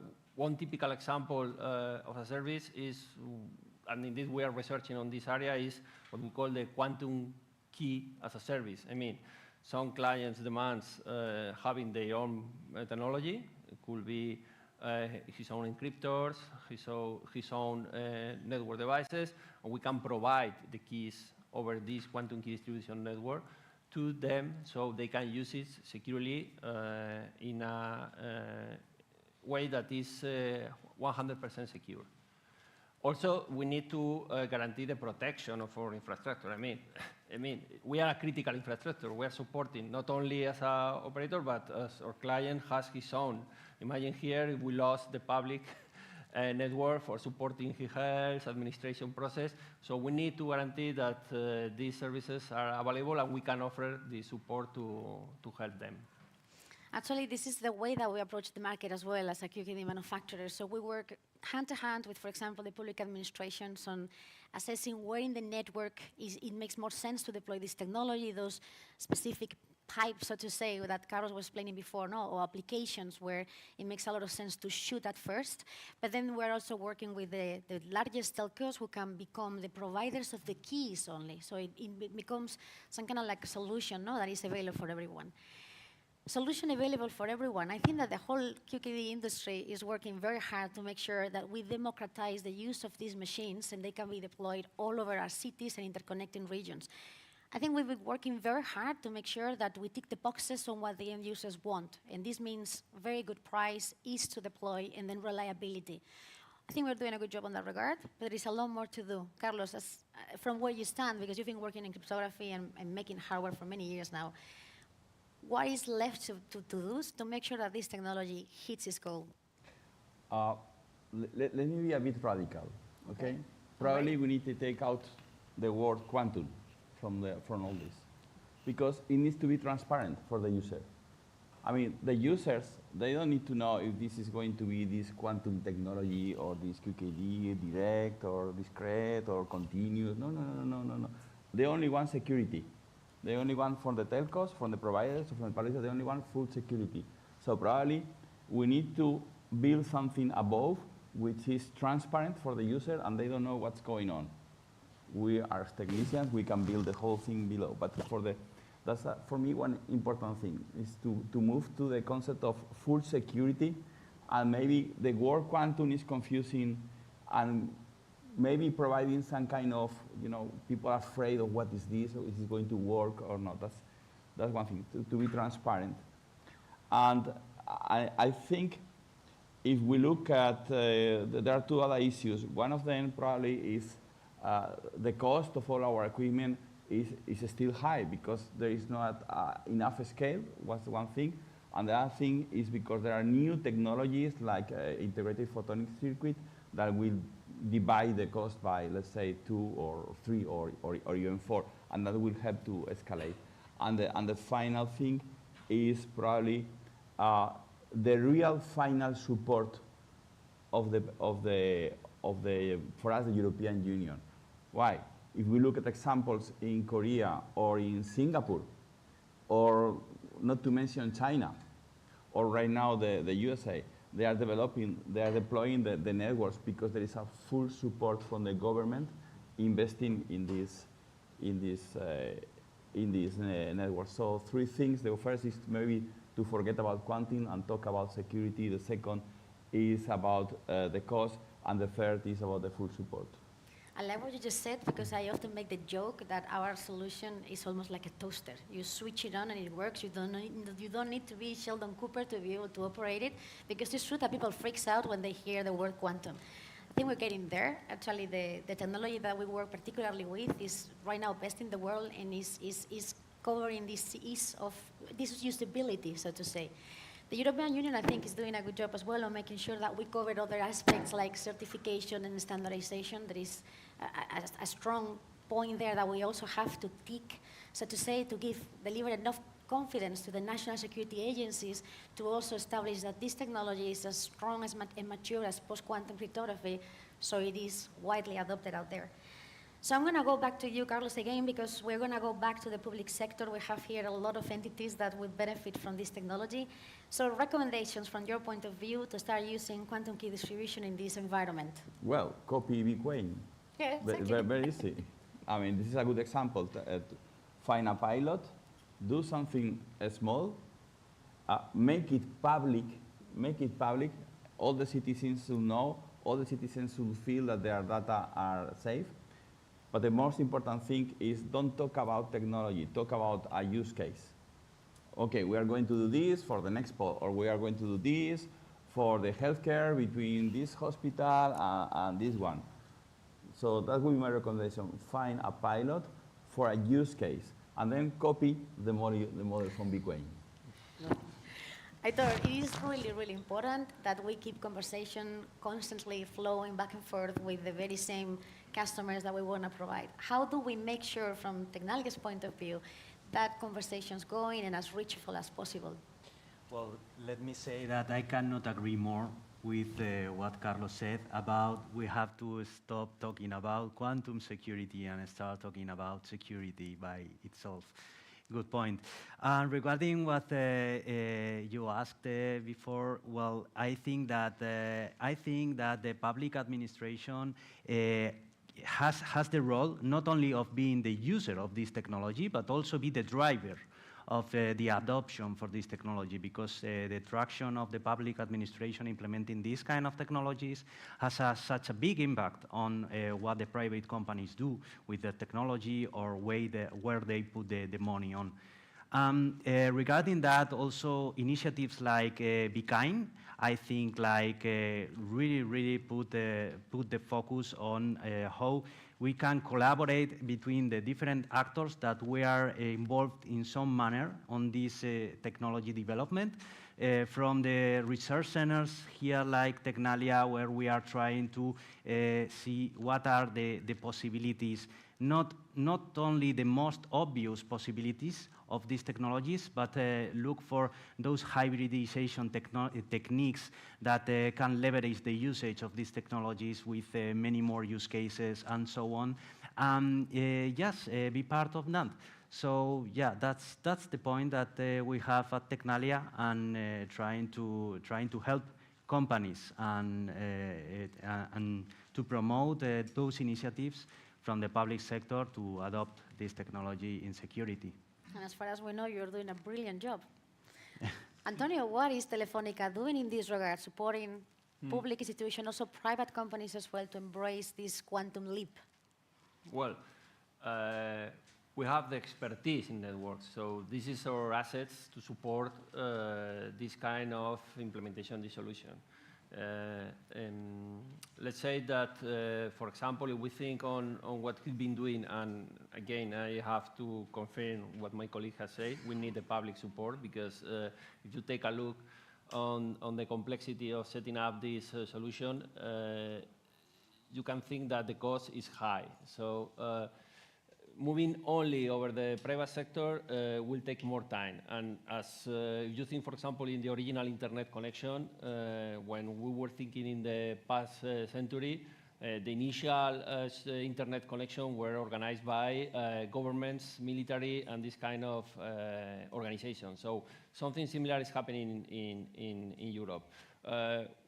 What is expected is, from the point of view of the telco operator, we can help on this. And for example, something we are doing here, supporting Vizcaya, supporting Vizcaya quantum communication infrastructure, is how we can grow up, how we can interconnect things. We are trying to work on interconnecting some of the areas and the cities. For example, from Madrid, we are connecting towards Bilbao.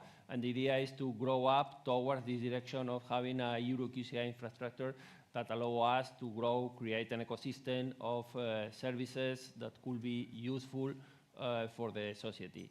So our work is support these technologies, provide expertise on how we can integrate the QKD in the network to make them really functional. And for example, one of the topics that has been mentioned 2 minutes ago was the topic of the standardization. We need it. I mean, if we don't push on that direction, we can have a lot of technology, but the cost will be very, very high if we don't have a common interface to talk different component system and certificate and standardize something, and that is a classical approach that we are using on all telco environment. But we need it also in quantum key distribution and quantum technologies. And it's something we hope we can support on this also. So it is happening. That's the key message that I want you to leave the room with. It is happening. Quantum communications, quantum cryptography is mature enough. It can be deployed. Just extrapolating from our own revenue, we've been selling now for 2 years. We're talking about a few dozens of millions right now. If you extrapolate to the dozens of manufacturers in the world, because this is a rich full market, we're talking about hundreds of millions already in revenue of this technology being deployed all over the world. So it's real. And you have partners here from the technology industry partners and telcos and the manufacturer itself, right next to your house that can help you embrace the journey into the quantum realm where your communications can truly be preserved from the quantum computers that is not a matter of if, it's a matter of when. And thanks God, we still have some time to react. So the time is now, so come talk to us later. Thank you very much.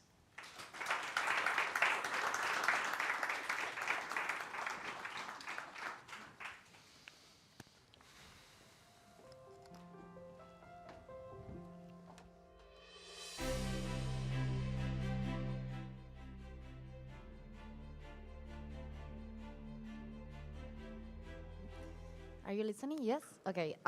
We now continue with the third and final roundtable of this morning's quantum technologies discussion. And it's truly fascinating one, sensorics and metrology. Now, if those words sound a bit technical, don't worry. This session is all about how these field's second-generation quantum technologies are helping us measure the world around. From environmental monitoring to healthcare and industry, quantum sensors are opening up a world of new possibilities. Please welcome to the stage the moderator of this session, Xavier Vidal from Tecnalia, and the panelists, Jorge Casanova from EHU Quantum Center, Jose Rigol from Quanvia, and Sara Ibáñez from Quivis.team. The floor is yours.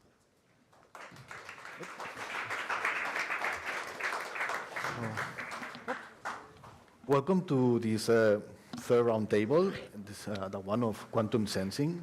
This is very common, that sensing is always the third. I don't know why.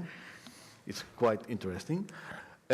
Also, if we look at the money, okay, we see also that if the impact is expected from quantum computing is much, much higher in some years, quantum communication as well, and not on quantum sensing.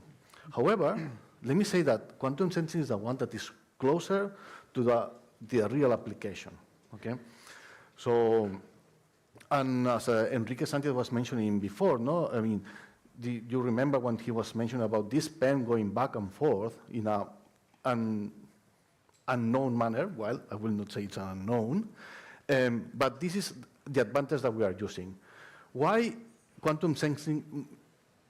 It's my opinion. Why quantum sensing is closer to the application?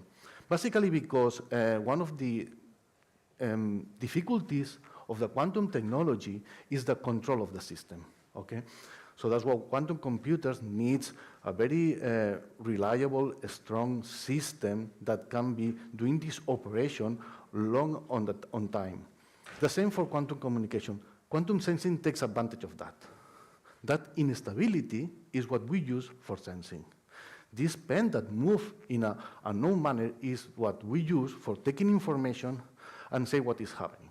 Okay? So on that, and there are different initiatives here. We have private academy. Also, I know that you are also connected with industry, and me, which come from a research and technical organization. So let me start with Sara Ibáñez. She's the CEO, PhD from the Basque Country University. Okay. And also a neurologist, computing. Computational neuroscientist. So please, can you explain us about your initiative or what Quivis team is doing? Yes, so let me tell you briefly about how we are applying quantum sensors in the company. And the first and the main challenge that we are working on, the biggest goal that we have right now, is using MV centers in particular. It's a type of quantum sensors that are being very investigated currently because they have very specific and valuable properties. And we are using them together with other technologies to detect contaminants in water. In particular, some contaminants that are called PFAS, usually known as forever chemicals. And these molecules have some particularities, structural particularities, that allow us to detect signals from some specific atoms. And then with quantum sensors, we can amplify these signals and introduce a lot of precision on the detection. There are some traditional methods that are the ones that are commonly used, and our goal is really to go beyond the sensibility that these methods introduce and be able to detect actually in much more detail the millions of thousands of different families that there are of these compounds. Actually, there have been identified over 7 million. So this is a huge challenge, and we are developing a portable device to be able to detect this in a very in real time and in situ on site to actually provide a technology that goes beyond the current methods that we are right there now. Thank you. Here we have also Jose Rigol from Quambia. You are the CTO and CEO of the company, engineer as well. And so let us explain. Yeah. In Quambia, we were born like a spin-off of the University of the Basque Country.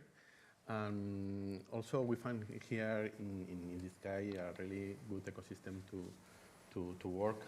We are working also with MV centers because right now, when we talk, like Xavi was saying, this is one of the technologies that is most more present. Everything in the nature is quantum.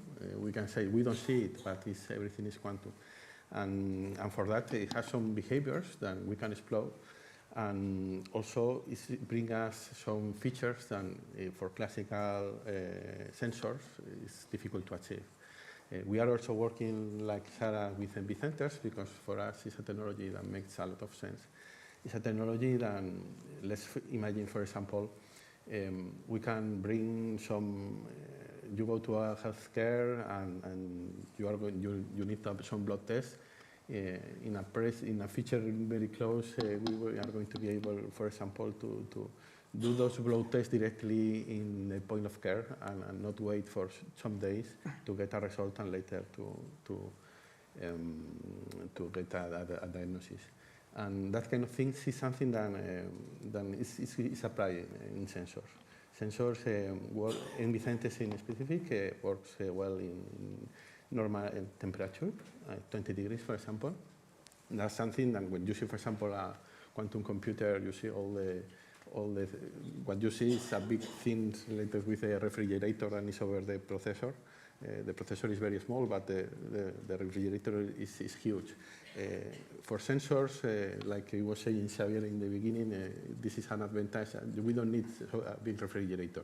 We need only a small crystal that is really very, very small, like 3 millimeters or even smaller in nanoparticles that can be in the body. So we work in biomedical solutions, and for us, it makes a lot of sense, this kind of sensors. Thank you. So from two startups, let's move now to the academy, although I know you have different heads. So we have Jorge Casanova, PhD from the University of Basque Country, and currently now also professor there with a Ramón y Cajal Fellowship. Thanks, Xavi. Well, so maybe I can comment some of the things that we are doing at university, right? Well, I am Jorge Casanova, and I work there as a professor, right? So I am leading a group on quantum sensing there. And maybe, well, I am taking my academic role now, so maybe the first thing that I would like to say is that, I would like to remove a little of the mysticism, right, regarding quantum technologies, right? Because the first message is that quantum technologies have been with us over 70 years, approximately, right? These are the first quantum technologies from the first quantum revolution, right? So I can mention several examples, such as nuclear magnetic resonance, atomic clocks, lasers. Well, if you are not totally interested in science, so you don't have to be, right? Maybe in the economical part. So I can also mention the transistor, right? Mm-hmm. So the transistor, I can imagine that all of you carry actually thousands of millions of transistors in your pockets, right? So you can imagine which is the, let's say, the economical impact of quantum technologies. But now, I mean, these technologies are not profiting all the properties of nature, right? In particular, now we are in this second quantum revolution in which our role, or let's say our challenge, is to control other properties, in particular, let's say quantum superposition and entanglement, just to profit, essentially, all the properties of nature to build new technologies. In my opinion, one of the most successful ones are the ones which are closer to the applications are those related with sensing, right? Because as Xavi has correctly said, so what we are doing now is to profit and to use this natural fragility of the, let's say, of the quantum nature, right? So it is true that nowadays, in different hardware, so we can build, we can prepare some qubits, so we can even take it and write some information, right? However, this information is very soon corrupted by the environment. And actually, this is what we want, right? To expose our quantum systems to the environment and look for specific applications, right? So, well, and this is part of my role as an academic, right? And also in the industrial sector. And indeed, no, he said 70 years ago, and that's completely right. And why now we call it the second quantum revolution? Because now the classical technology has reached a level that can be used to control this quantum system. And here is really the new the new situation, okay? So then about myself, I'm Xavi Vidal. I'm the head of quantum sensing at Tecnalia. And there what we work also is on with envy centers. Okay, so, and in our case, we have all the capabilities from to create these envy centers, which are atom defect on diamond, and then all the process to control, and then design the proper sensor at the end for the different applications. And we have a lab dedicated to build the sensor, as well as has like an open system where companies can come and test their materials, device with our instruments. But quantum sensing is not just envy centers. There are other technologies. So I agree with Jose. One of the main advantages of envy centers is that they work at room temperature. They don't need cryogenics. So, I mean, like other technologies that may work here, because it was quite cold seconds ago. But this is a main advantage. And probably one of the reasons that we work on envy centers is we want this willingness to impact on the society. Okay, and here again, BKIN, LANTIK, the Vizcaya network is giving a place where we can gather and share. So I would like to give us what is your opinion, or what is the situation, what you are taking why you are taking advantage of the network of the Vizcaya system. Yep. Okay, thanks. The closer. No, I think, the status here is, I think, quite optimal, right? Because at least from the point of view of these solid state-based technologies, right? So we have almost, I guess, all the pillars, right? From the fabrication, right? So we are also working hard on the integration, right? So we can produce our sensors, thanks to, actually, to Xavi, right? So we are doing our efforts to integrate all the technology, right? And also we have the design properties. So in particular, this is actually my role, right? So to identify specific scenarios and create the appropriate quantum control techniques. And also, and I think this is very important, we also have the interest of the companies, right? Local companies, right? Regional companies, and step by step also at the Spanish level, national companies, right? So, and actually here, the LANTIK organized some very interesting sessions, right, in which we had the opportunity to talk with different companies and to know their needs, right, regarding quantum sensing. It was surprisingly good. Mm-hmm. Yeah. Indeed, this is the part of also the advantage for Tecnalia, no? As a non-profit private foundation, what we really want is to transfer the technology that the university does and then move it to the companies. These companies that maybe are not big enough to invest from the beginning of something that they don't know, that they hesitate to be sure that it's going to happen. Okay, so this is our role, and that's where we are here. But then there is the other option. Those small companies that really jump on the system, as you hear, and I would like to tell us what you are taking from the network. Yeah. Yes, Jose. Okay. For me, it's totally essential, and the BK initiative and the ecosystem that is here. Basically, because create a startup is a difficulty. It's hard to have a startup to build. You are dealing with problems every day. And also, create anything with quantum also presents some challenges. It's with quantum sensors, but also with quantum computer or QKID in the previous panels. And for a startup, really, it was said in the previous panels, but is that we need to create value. For us, it's not valid only say that we are producing quantum. For us, the value is if our product works and the sensor is able to detect illnesses or is able to achieve the goal that you are doing. So really, for us, the quantum is the way that we are able to achieve that goal, to achieve the sensitivity and the specificity of the sensor.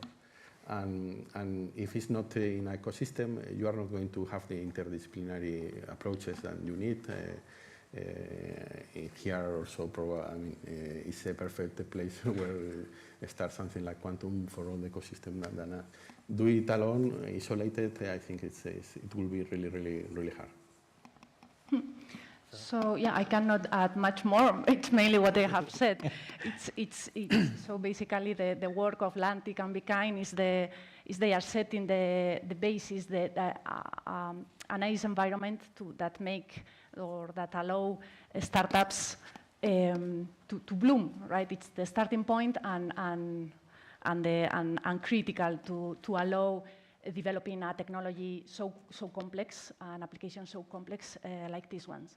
So yeah, for example, through some initiatives that they have done, we have been contacting bigger companies to start doing theoretical analysis, simulations, proof of concepts, probably in the future to find out, discover different problems that companies, industries face, for example,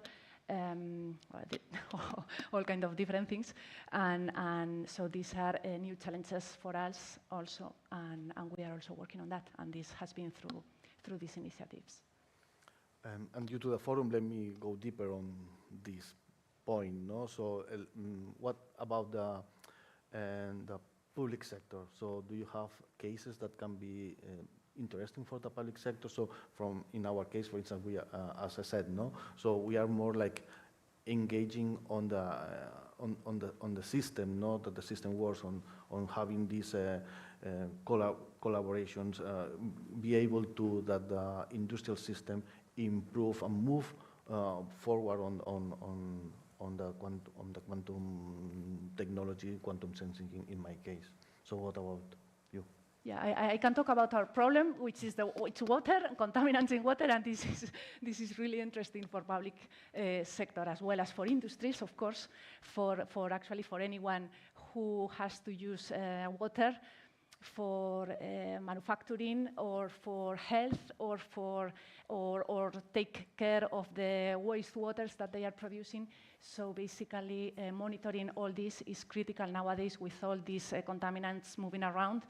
These ones, PFAS in particular, but also many others. So this is of course and of course one of our goals is also to be in touch with the public sector to work with them to try to somehow face and avoid as much as possible this challenge.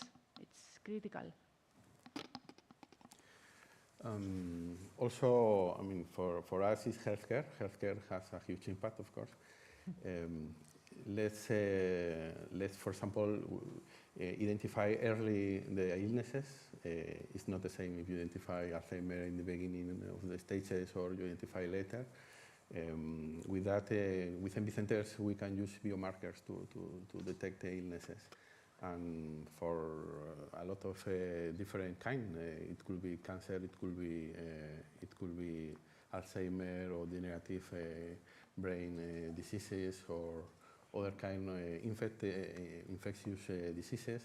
The possibilities are endless, really, with this kind of technology, and we wait for this technology because we see clearly that it's going to be the future of healthcare. Good. So, yes, regarding the impact of quantum sensing technologies on the public, essentially, in general, right? Of course, I mean, healthcare is on. I mean, we are all interested, right, on that. So that's totally true, right? I mean, just to add something additional. So also, well, the idea is that I mean, we are also working on different aspects regarding security, right?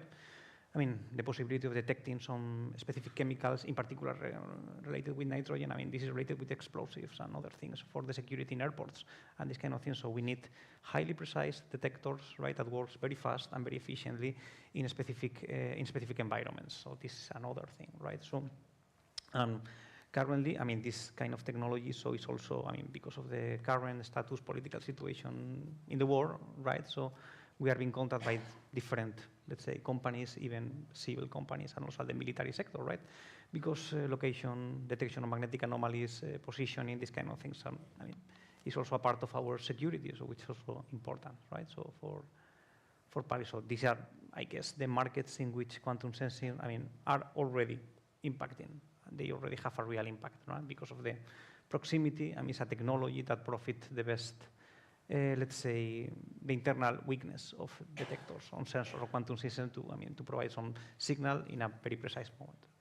Yes, in Tecnalia we are also interested on the health application, so I'm not going to expand on that. But taking what Jorge is saying, no? So we are also working on the critical infrastructures. So there is the part of communication, the part of the security, but also of the infrastructure itself, how to detect that is going to be attacked. For that, we have ideas of using MV centers. As well as the part of the material itself, okay? So we are also developing techniques that can help to understand better materials, and then from those materials making more resistant, even to be able to anticipate a future damage and reach like not even a layer of recycling. It's even before that we can already solve a problem. For instance, in a steel alloy, how the hardness is changing and the conductivity, how before the changes happens, how we can already tackle that.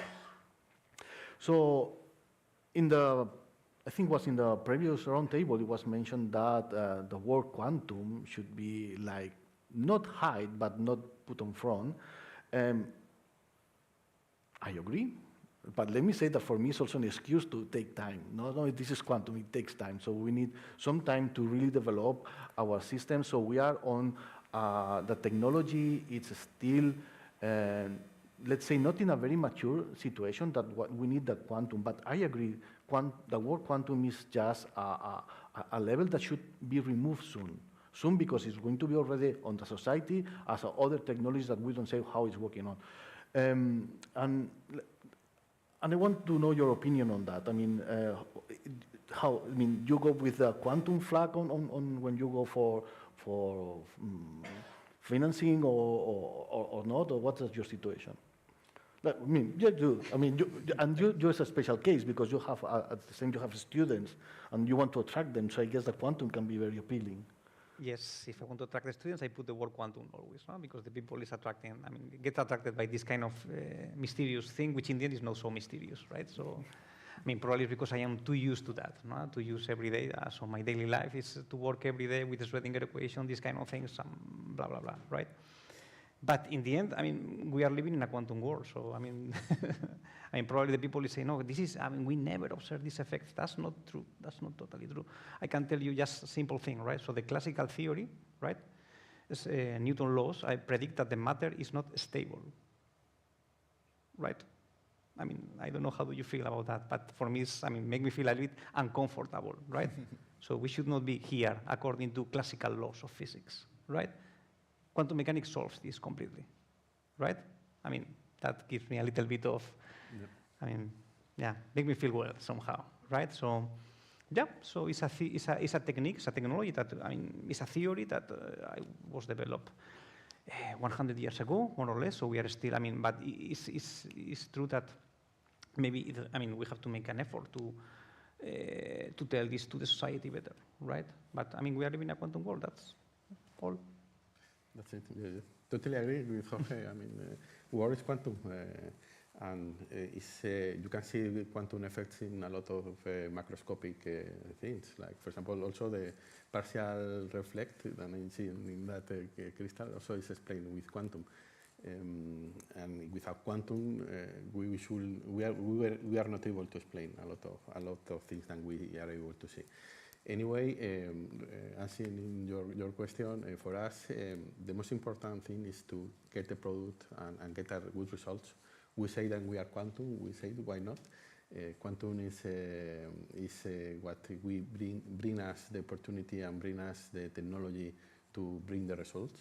But for us, like a startup, it's mandatory the results. Without the results, doesn't mean anything in the way. Yes, I agree too. The world is quantum, and quantum physics has been there for decades, but quantum technologies this is the beginning of the development. No? It's starting now. So since the world is quantum, there is we are now opening the door to exploring through technology these quantum properties that maybe we have not been able to take advantage from before in potentiating all that enough. And I think that this is the beginning for that. So of course there is a hype with it, but still somehow the beginning, and it will be, I think that it will give a lot of, okay. There will be a lot to come, I think. So we are reaching the end. So, and I said that the quantum sensing is closest to the society, to the market. So I'm sure that of our success, but I want to challenge you with that you predict what is going to be the first thing or the most, the technology or the effect that is going to have a strongest impact as soonish. So, any At first, yeah, so to guess. Guess, exactly. You want a date or you want no. The technology? Technology. Okay. It has to be technology. So let me start. For instance, we were talking about MV centers, just to change topic. So right now they are using cold atoms for gravitometry, which it's amazing because it's using just to scan the subsoil, and then they can, with a high resolution, to understand what's happening there. So if you are in a city which is quite complex, they can make a hole with knowing that nothing is going to be damaged, or it's also used for mining. Okay, so this is some things that is going to have a clear impact because it will reduce a lot the cost of the operations. Okay. Oh. Yeah. So well, to see which is the most impactful application, right? It's going to be hard. So I have my preferences, some of them regarding sensing, others with quantum chemistry in that direction. But it's hard to predict, I guess, no? But I guess I am sure that if we don't boost it, we will be only informed about that. So I prefer to be underlying the thing. So that's the only thing that I can say, right? I have my preferences regarding detection. Of course, healthcare is always something in which I am pretty interested. But nowadays, the military sector is also, let's say, boosting a lot. And the economical power they have is really amazing. So probably we can also see something in that direction. We like it or not, but it's like that. So, yeah, I want to add something that I have no idea, and I cannot guess, and I cannot predict. Of course, there are a lot of applications that we have been discussing, health, contaminants, military applications and stuff.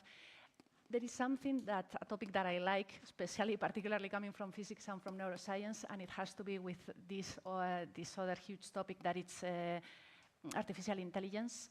And for me, something that is really interesting, it's how quantum physics and artificial intelligence will merge there in terms of algorithms, for example, and also in terms of the brain, neuroscience. There are now, because if we are opening the door to new technologies, of course there is still basic science to develop there, and there are a lot of systems, biological systems, for example, where quantum effects are not known.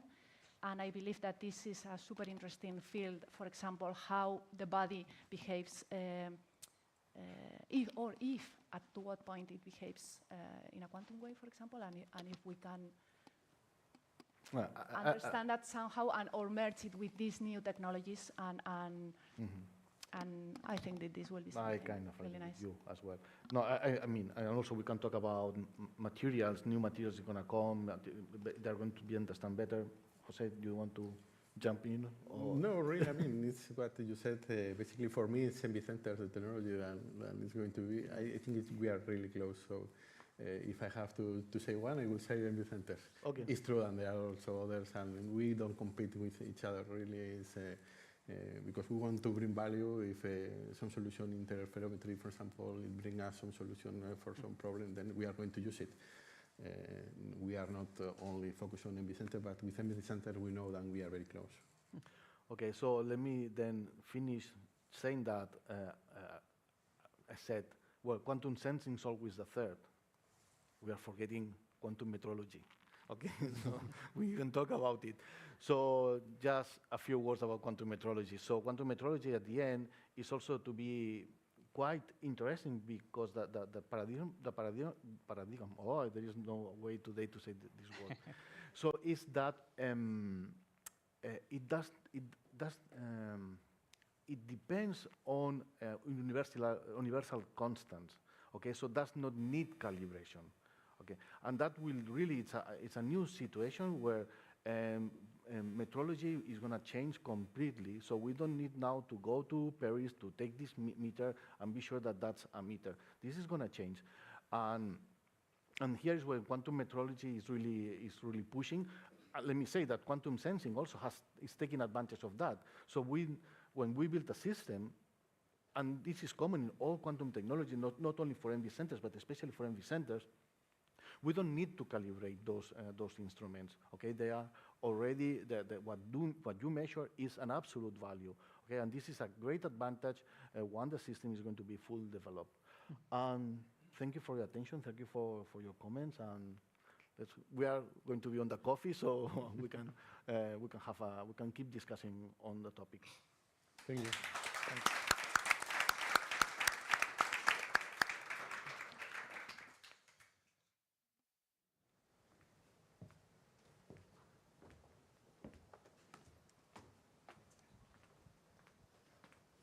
Eskerrik asko, thank you all. And now let's have a little break and please enjoy some coffee, some refreshments outside the room.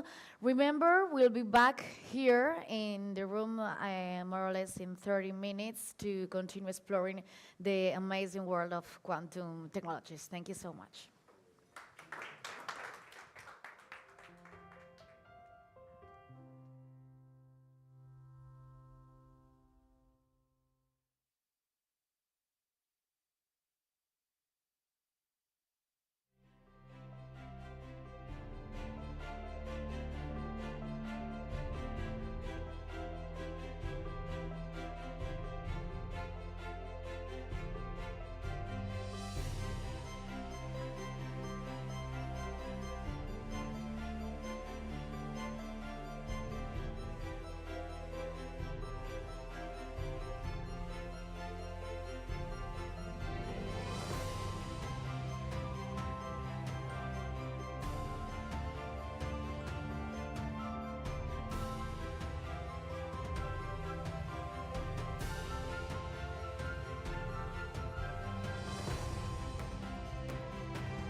Welcome back, everyone. Please have a seat. Thank you so much. Now we're moving into our final session before lunch. We're going to talk about a big topic in the world of cybersecurity.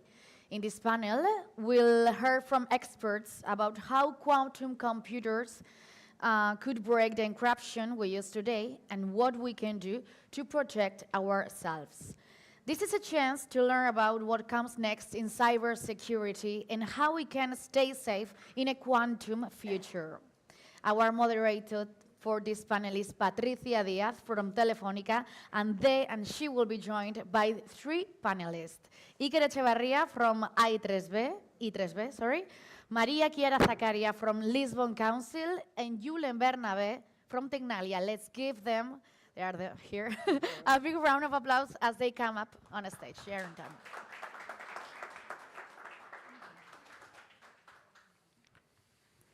Welcome everyone, and thank you for having us. Today's roundtable, as she said, is about preparing our digital infrastructure for a major shift in cybersecurity, the arrival of the quantum computers. Quantum computers will be powerful enough to break many of the current cryptography algorithms that we rely on, the ones that secure our networks, data, and communications. Just a point, after our roundtable, we will have a demo called Pilot 1. In Pilot 1, a framework has been developed to enable secure cross-border information exchange that is resistant to quantum computer threats using the new PQC algorithms standardized by the NIST. As a specific use case called Skills has been explored, simulating communication between universities involving the transmission of sensitive information. But now we are going through our roundtable and our trip to secure our networks, data, and communications with my 3 colleagues. I will let them to present themselves. So, Julen? So, thank you all for being here. My name is Julen Bernabé. I come from Tecnalia, a research center from the Basque Country. I'm doing my PhD thesis at Tecnalia at this moment in a very similar technology to PQC, which is called fully homomorphic encryption. And well, currently I'm the leader, the head of the post-quantum crypto field at Tecnalia, where we have been researching over different approaches to post-quantum crypto, which will be talked in the future at this roundtable. So I will enter the details in a few minutes. Okay, Maria, please. Hello, everybody, and thank you for being here. So my name is Maria Chiara Zaccaria. I'm a research associate at the Lisbon Council, which is a think tank based in Brussels. And I specialize mostly on governance, ethics, and legal aspects of emerging technologies, mostly AI and smart drones, but I'm trying to push for to focus more on quantum. So yeah, it's a privilege to be here and surrounded by experts. Okay. Yes, I'm Iker. I work in Informatica ISA I3B, and I'm a researcher in PQC, and I was involved with LANTIK in Pilot 1. So I was the developer behind the security framework tool we've developed in this European consortium. Yeah, and I am Patricia Diaz. I'm Global Security Director for Networks and Systems at Telefónica Global CTO organization. And I am responsible for establishing the strategy for all Telefónica Group. And the last years, I have been focusing a lot in all AI, security AI, for defense and attack. And I'm the leader of the Quantum Technology Center of Excellence for all Telefónica Group. So let's start. The first obvious question, Julen, what is post-quantum cryptography in very simple terms? Okay, I will try to keep it simple, but it's kind of difficult to answer to this question.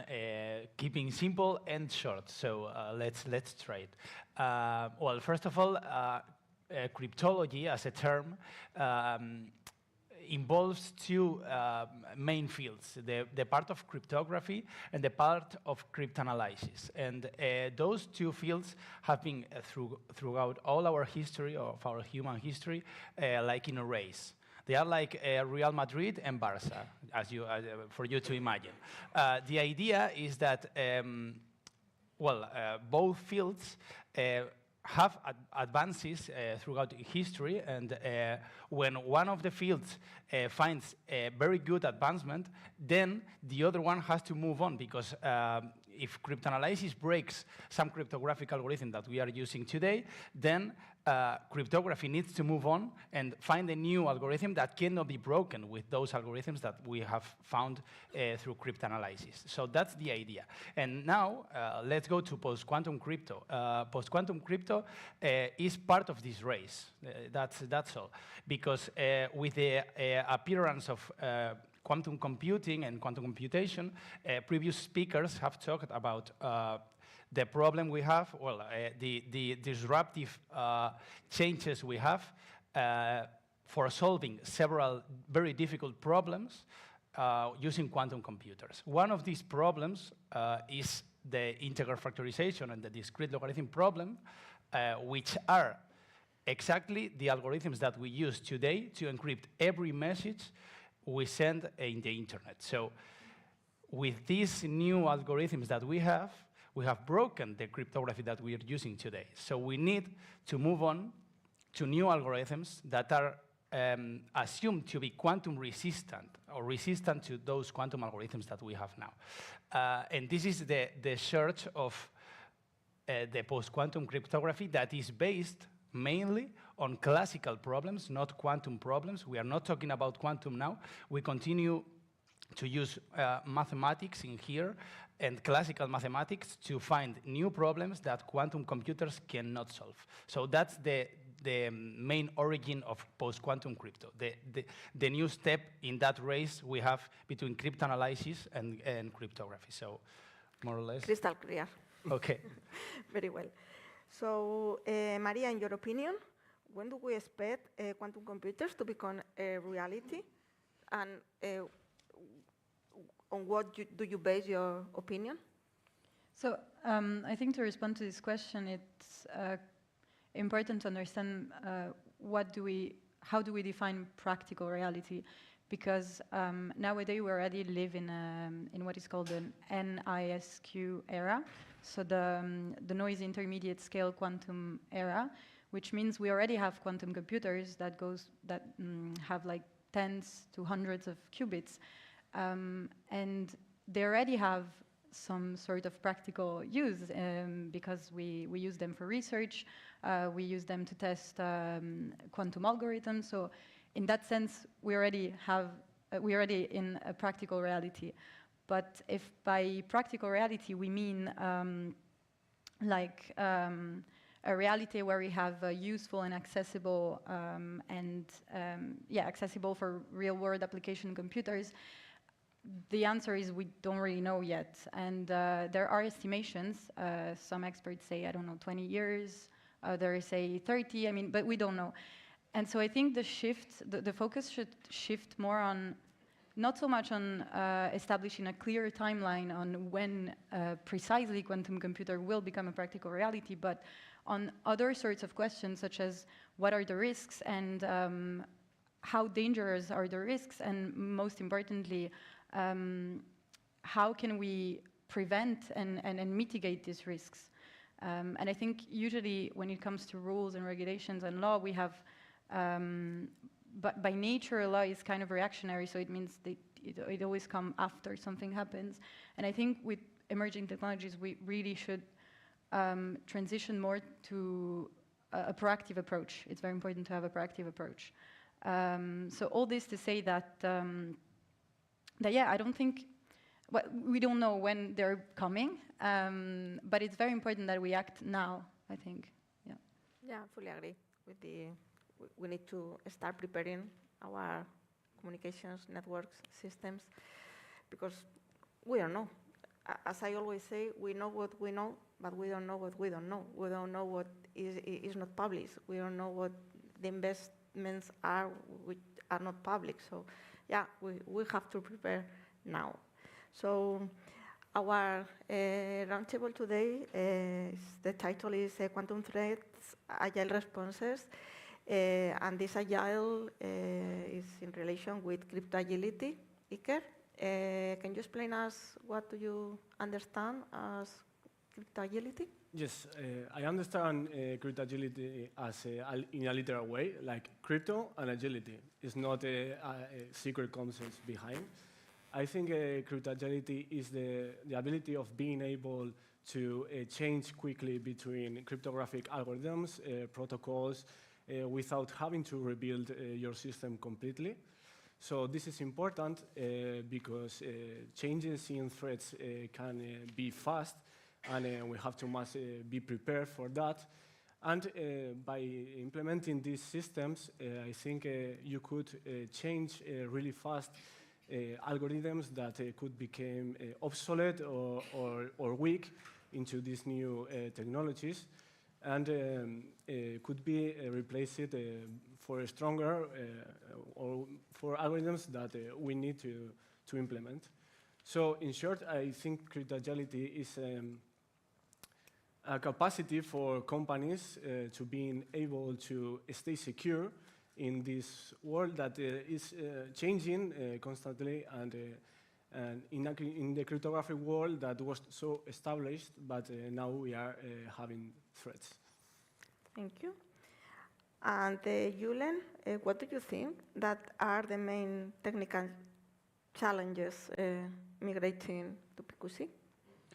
Well, the first of all is understanding a little bit of what we're talking about, and being like technically prepared to make this crypto agility term become true. Because as I was explaining before, well, cryptography or cryptology has always been a race. So we don't know whenever we have to shift from these new PQC algorithms to new ones that may appear. So for me, it's like the first technical steps have to do with learning, with being prepared to, well, be able to change from those algorithms that we use now and know whether those algorithms affect our systems or if they do not. So that's the main part, where if our core businesses are strongly related with those security or with those algorithms that we are using, then we need to be prepared today, not tomorrow, not in 5 years, because we don't know. Maybe quantum computers are a problem or are an issue for the algorithms that we use today, but maybe tomorrow there's another algorithm that is quite efficient to solve the problems that the algorithms that we use today, and it's not quantum computer related. So maybe tomorrow RSA is broken or our other algorithms are broken. So it's important to be prepared to shift from one algorithm to the other. Yeah, it's something that we are doing right now. We are assessing all our internal equipments and for networks and for our B2B services. So, yeah. And Iker and Julen, you have been working on this for a while. So, can you share with us the different use cases you have been working with customers or internally, please? Yes, as many of you have know, many pilots were run by the consortium. I was involved in pilot 1, and in that pilot we had to implement a cross-border communication between countries, and we developed a software tool that is agnostic to languages and operating systems. And the only thing you have to run this software tool is that you want to implement a PQC on your system. This is a practical way to implement this cross-border communication. And we've been working on a use case that in the next 30 minutes you are going to talk more about. But yeah, I think it's possible, and I think it's already here, this technology, and we can use it. So yeah, about use cases, well, cryptography, it's true that it's very interdisciplinary. I mean, it is behind every protocol that we are using over the internet, behind every communication that we are working on. So that involves any use case that you can imagine about. So, for example, we have been working on with the automotive field to try to make the communication secure between car and servers and external servers because of the car digitalization process that has been happening in the automotive field for the past few years. We also have been working with the space agencies to try to make secure communications between satellites and ground servers that they have, or those use cases are quite the usual use cases that we can imagine about. So we are not talking about science fiction, or they are true use cases, and of course the public sector will need to shift from these algorithms that they are using now to the post-quantum ones that are coming, that are nowadays with us. So. Yeah. One person on my team used to say that anywhere where we have classical encryption is a use case for PQC. Yeah, of course. So, Maria, in your opinion, what are the biggest myths or misunderstandings about PQC? Okay, so when it comes to misunderstandings, I think I'm not the best suited to talk about misunderstandings because it requires a more technical response. When it comes to myths, I think the main myth is what I previously said, is that we shouldn't think that powerful quantum computers are so far away and therefore we shouldn't care about post-quantum cryptography. I think this is kind of a very irrational way of looking at the problem. And yes, of course, we don't know when they will become a practical reality, but that is precisely why we must act now.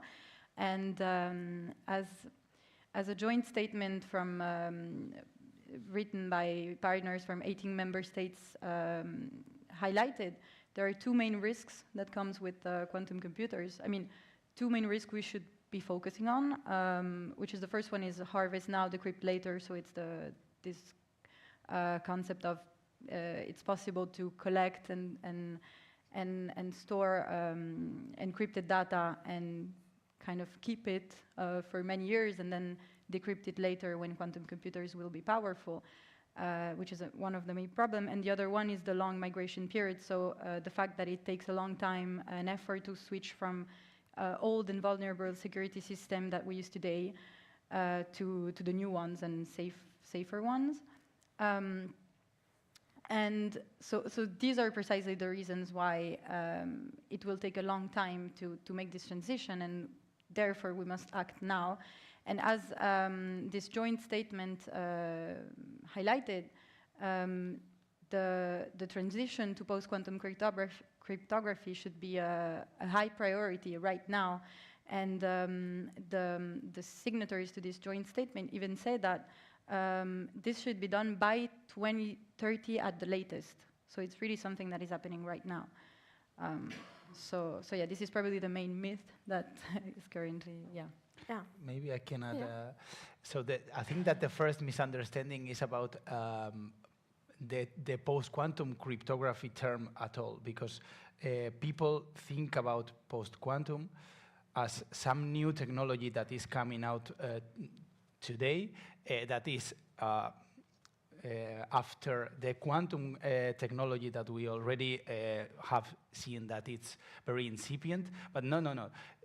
Post-quantum crypto is just classical crypto, is just something that we already are using, or something very similar to it. It's only changing the algorithm in our already used systems and shifting from that algorithm to a new one. So for our systems, for our machines that we are using, it's something transparent.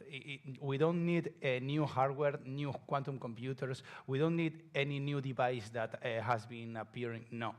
We are using just classical cryptography, and we are already only shifting from those algorithms that we were using to new ones. So for you to be clear that the full post-quantum cryptography concept is only marketing. So there's new things behind, but we are using the technology that we already had. So that's important. Many people think on post-quantum that is quantum technology, which is not, because it's included when we talk about communications, cybersecurity with QKD, and QKD is pure quantum computing, quantum technology, but not PQC. Yeah, fully agree. So, Iker, how do you see the cryptography landscape in the next 10 years? Yes, I think in the next 10 years, post-quantum cryptography will become a standard in many sectors, like finance, government, or any critical sector. And I think we have to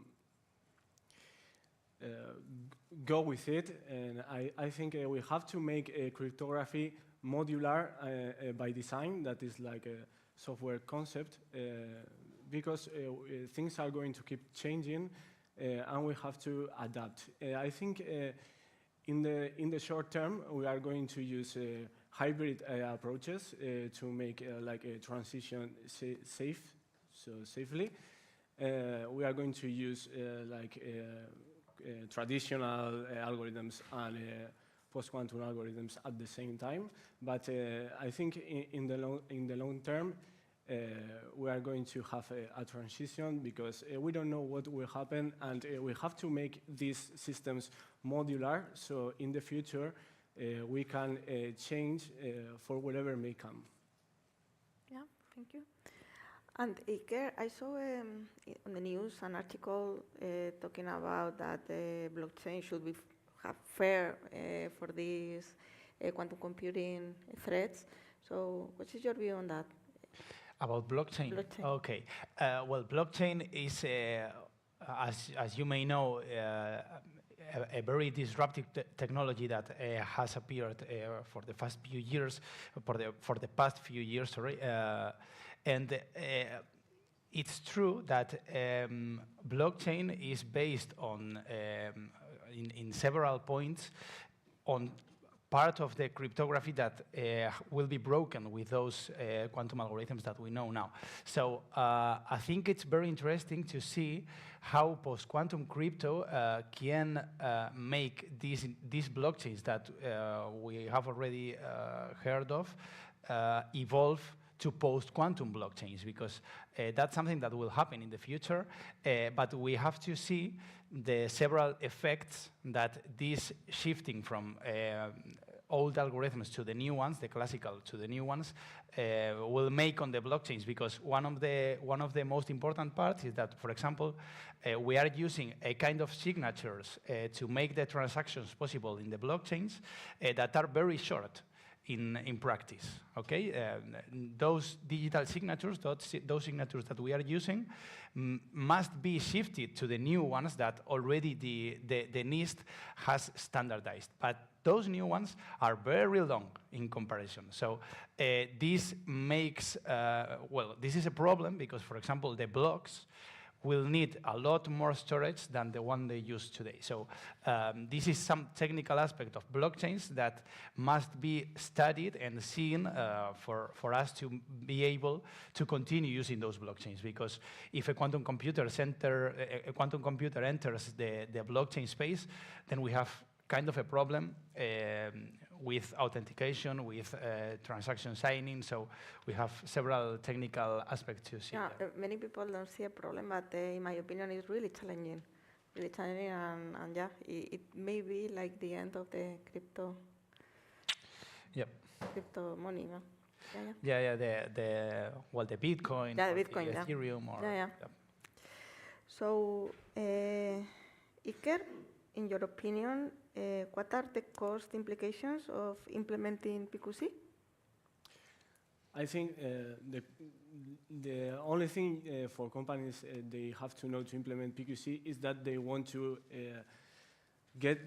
do the next step into these systems, because what is what you said? You are changing algorithms. You are not like doing strange things. So I think the real cost is a change of mindset, and you have to prepare, and you have to not only. I think the cost is symbolic. It's more that change of mindset.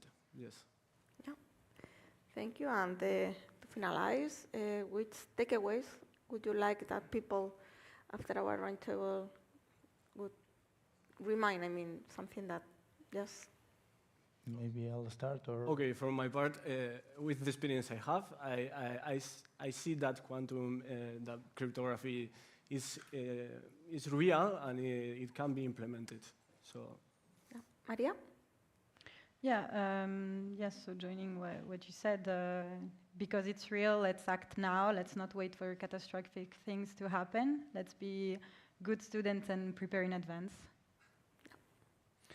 Okay, so yeah, I think a very important part of this technology is something that we have maybe slightly passed through. Iker mentioned it before, and it has to do with hybridation. Hybridation means merging the technology that we are already using with the new algorithms that we will be using in the future. This is very important because in the short term, it's the way to go for companies to shift to this technology, because we already know that the current classical algorithms that we are using are sufficiently strong to be able to resist all the attacks that are known in the classical concept of communications. And the new ones are thought to be as secure as the other ones, and even more, in mathematically speaking, with that quantum threat that we have talked about. So, hybridation is the way to go, because we are already using the sufficiently secure in practice algorithms that were classical algorithms, together with the new post-quantum classical ones. So if in the short term you are thinking about transitioning to that post-quantum crypto, please don't forget hybridation, please. No, all our vendors are taking that way. I mean, it's, for me, it's the way. For me, the takeaway is, please don't think that post-quantum cryptography is quantum technology. It's based on classical algorithms that have mathematical combinations to be resistant to the power of the quantum computing. So thank you very much.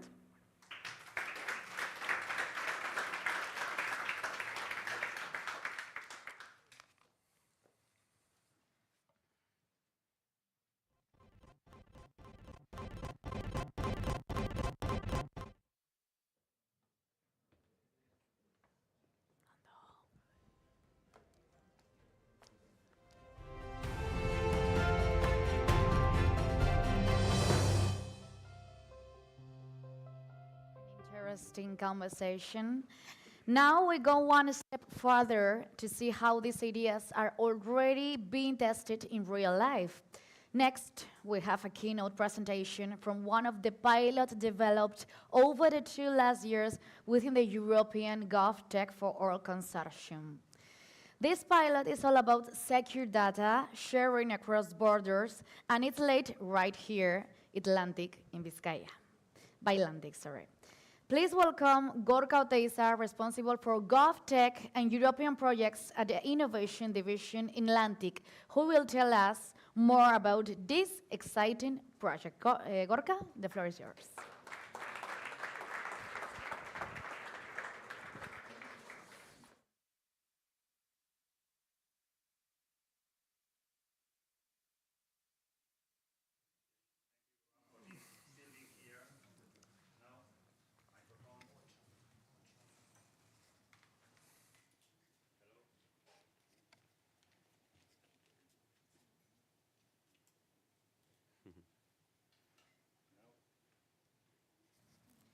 Hello? Yes. Now, okay.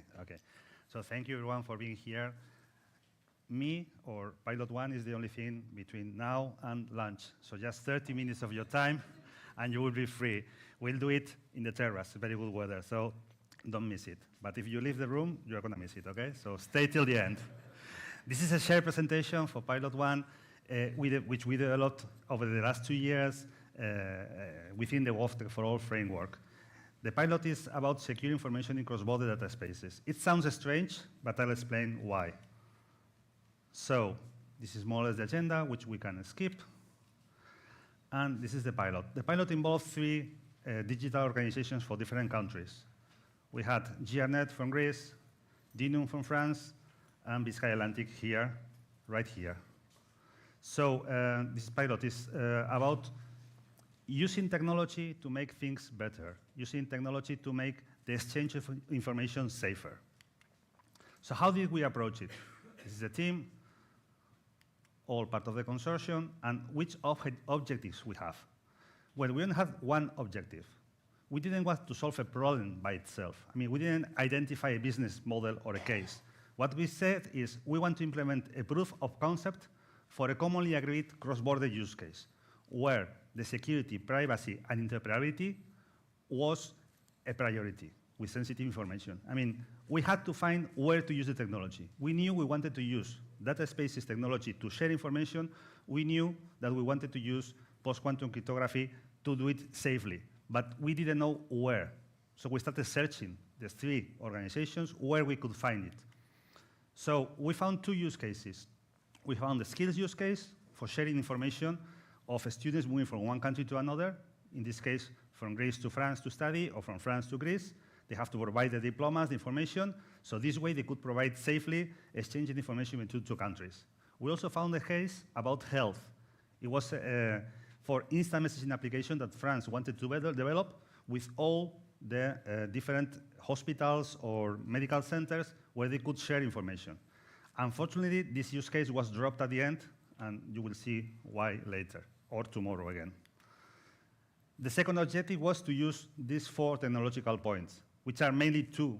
It's security and data sharing. We wanted to use secure encryption algorithms, PQC, but also we wanted to work with encrypted data, fully homomorphic encryption. That's something different, hasn't been mentioned yet. Fully homomorphic encryption by design is quantum safe because of the kind of algorithms that are being used. For the moment, we don't know if the future it will be, but for the moment it's safe. So, a boring chart about what we did in the first 12 months, prepare and prepare and prepare, analyze the technology, analyze the use cases, select 2 use cases. Another boring presentation about the next 12 months, execute and get the pilot done. We were lucky because the technology when we started was not fully developed. The NIST had not selected the final algorithms yet. They selected them at the end of last year. They were final. So we were quite lucky that we could get to the final results. Either way, we prepared a security framework which could be adapted. So if they were not final, when they were final, we could make them happen. So the skills use case, which is the one that finally got finished and done. This is the portal study in Greece, where you can log in and check the information. So we wanted to do this with secure encryption. We wanted to use also OTS. It's a data sharing system that the European Commission is promoting for public administrations. The technology, here are the points that we covered in the pilot, and here are the implementers. So a security framework with post-quantum cryptography and fully homomorphic encryption. LANTIK was in charge of that. The data framework with the OTS, once-only technical system, Greece was in charge of that. And another data framework that was going to be used in the health use case that was dropped with IDS, RAM, EDC, it only got documented, didn't get implemented. But in the end, we got frameworks, which are tools that we can expand and build on. So this is more information about the once-only technical system. You can check it online. It's out there. It's a European standard. It's a cross-sectorial, cross-domain data space that is being used mostly for government-to-government data exchange. So you don't have to provide your information again in other places.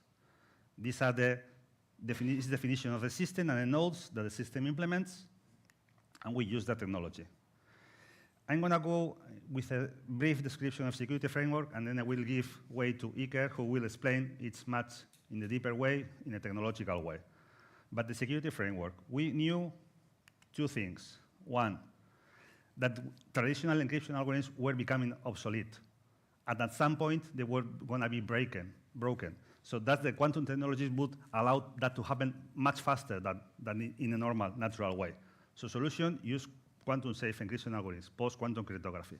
In fact, we found there were open source libraries, and we use open source libraries, open quantum safe.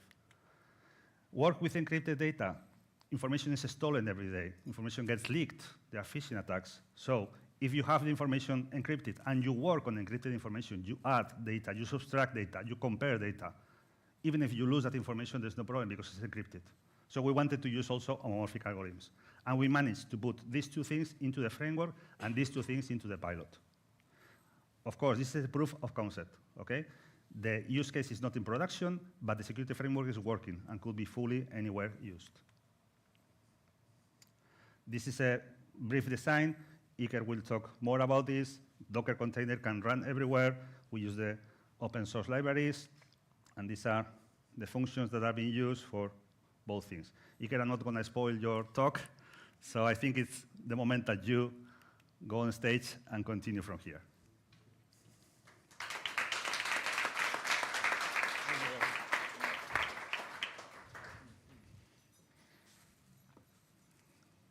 Okay, so here again.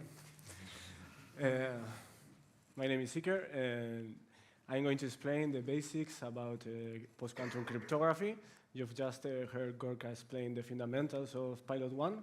So now we are going to take the next step, and we're going to go deeper into the ideas behind the security framework. So in this presentation, we'll cover traditional cryptography. We'll move on to quantum-safe cryptography and see why this is needed. And at last, we'll explain the security framework, the solution we provide to implement the quantum-safe cryptography. So in order to introduce some concepts that we're going to speak about in the presentation, we are going to explore 4 questions. It's been made crystal clear that we have to save data. We have to encrypt data to provide security. So how we encrypt this data? Which are the tools we use to encrypt data? Keys and algorithms. Keys are made from algorithms and also could be inputs for algorithms to encrypt. With the rise of quantum computing, some threats were posed into traditional cryptography, and we needed a new way of thinking that is post-quantum cryptography. The solution we came up with to implement this cryptography is the security framework. So now,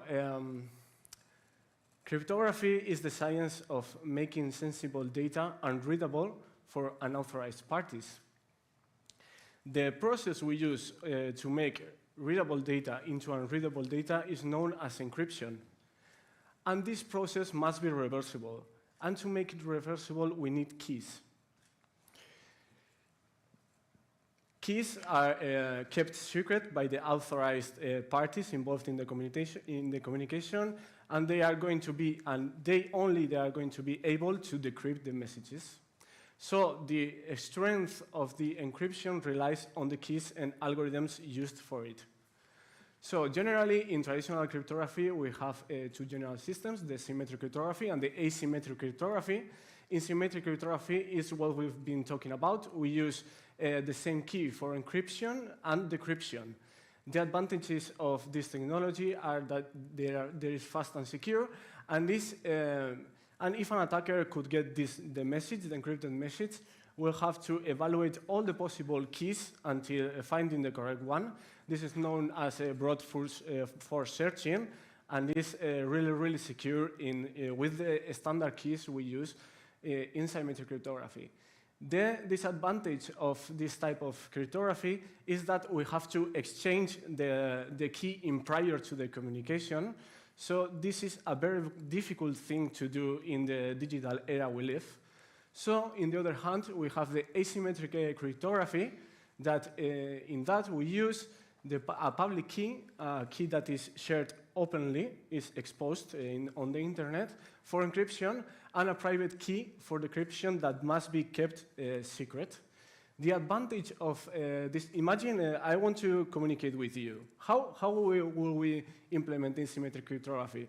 I will have to get your public key, I will encrypt my message with your public key, and I will send it to you, you'll get the message, and you and only you could decrypt that message because you have the private key related to the public key. The advantage of this is that we solve the problem we have with symmetric cryptography, the key exchange in prior, we solve with this. And the disadvantage is that it's slower, we need more communications to do this, and the private key and the public key are related mathematically. So this means that the strength of asymmetric cryptography comes from this mathematical relation. All of you may heard about RSA, the algorithm, the herd algorithm used by all means of communication to implement cryptography. And the strength of the RSA relies on factorizing large prime numbers, a very difficult task for traditional computers. It takes millions of years. But with the rise of quantum computing, some threats were posed into this traditional cryptography. And the main enemies of this traditional cryptography are two algorithms, the Grover's algorithm and the Shor's algorithm. The Grover's algorithm is a searching algorithm that speeds up quadratically searches. So the attacker, imagine the attacker we've been talking about, will have to evaluate all the possibilities of the keys, will speed up this amount of time by a square root. So this is also a lot of time, and this is why Grover's algorithm is not a threat for symmetric cryptography, but we have to keep an eye on it. But on the other hand, we have the Shor's algorithm that is known that factorizes large prime numbers, so it's going to completely break RSA. Don't panic, while we don't have the capacity to do this yet, it only will be a matter of time. So we have to protect from the Shor's algorithm. And in 2016, the NIST made a call. The NIST is the National Institute of Technology, a US government organization that made a call worldwide to develop new algorithms against these quantum threats. And several milestones were achieved, but the important one is in August 2024 that 4 algorithms were standardized. The cool names are Kyber, Dilithium, Falcon, and Sphinx. And we'll have to use the boring names, the MLChem, the MLDSA. Okay, so these algorithms were the base of PQC, and they have several purposes, not only key distribution, but digital signatures. We have 3 for that, 1 for key distribution. But in this year, in March of 2025, was proposed a new algorithm to be a standard, and this is HQC. And with these algorithms, we have the base to implement PQC. These are the algorithms that we are going to use to implement PQC. So, maths behind. There are new maths. There are maths against quantum computers. There's no physics in here. The only thing you have to know is that private key and the public key are also related, but now not by the strength will not be by factorizing large prime numbers. It will be resolving a set of linear equations, a task that we learned to do in high school, all of us. But in this case, we'll add a random noise to the independent term, and this little change makes really difficult for quantum computers to break these new maths. And this is what we will realize the strengths of this new technology.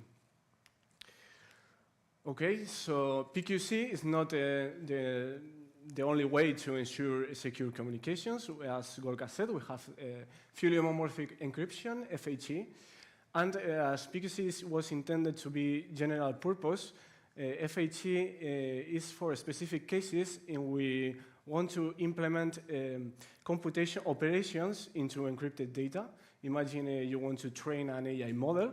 You could train it using encrypted data without, imagine, medical data. You need to train this algorithm. You need to, you could train it with encrypted data without making it, exposing that data. So this allows collaborative science or some initiatives like that. Okay, so what we've developed the security framework, a software tools that relies on open source libraries. The OQS library is backed for the Linux community and is really aligned with the NIST standardizations.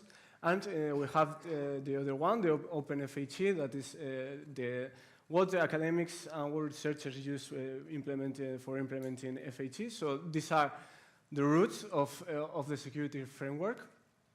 And this software tool is deployed via Docker, and you could run it independent of the operating system.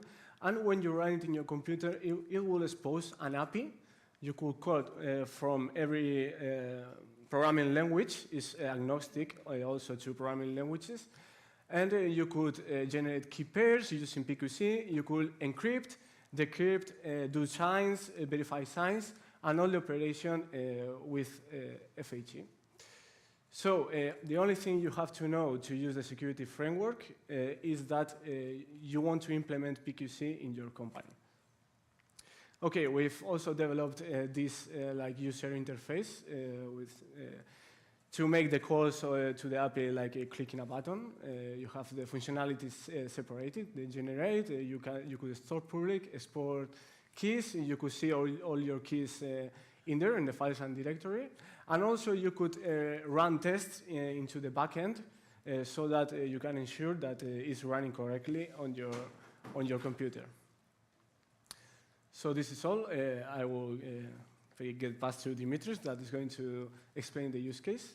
Thank you for listening, and a special thanks to Jorge Lopez, the man behind the technology.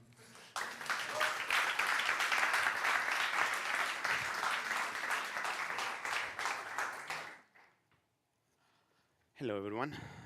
Can you hear me? Yes? Okay. I will stand here, don't mind. So, let's start. This is a brief description of the proof of concept application that we have created. A student application that basically allows European citizens to log in and request to basically to apply to study in Greece from Europe. I will skip this and we will go directly to the demo. So here a European citizen is logged into the portal. In our scenario, they are applying to a Greek university and they need to submit a supporting document. We can see that in the bottom section, such as a diploma issued from another European country. They are presented with a simple form to fill out, personal details, and attach their evidence. On the surface, this looks like any other modern service portal. But underneath, this form is connected to advanced cryptographic layers, as we heard, and this is where we basically begin to integrate with the security framework. When the user would press the button the user has the option, as you can see, to upload the PDF, or they have the option to retrieve it using the once-only technical system. So basically, once the user would select to retrieve it online, we would see a set of options that we're going to skip for today. But we can focus on the main thing, is that the user has the option to actually select whether they want or not to use PQC.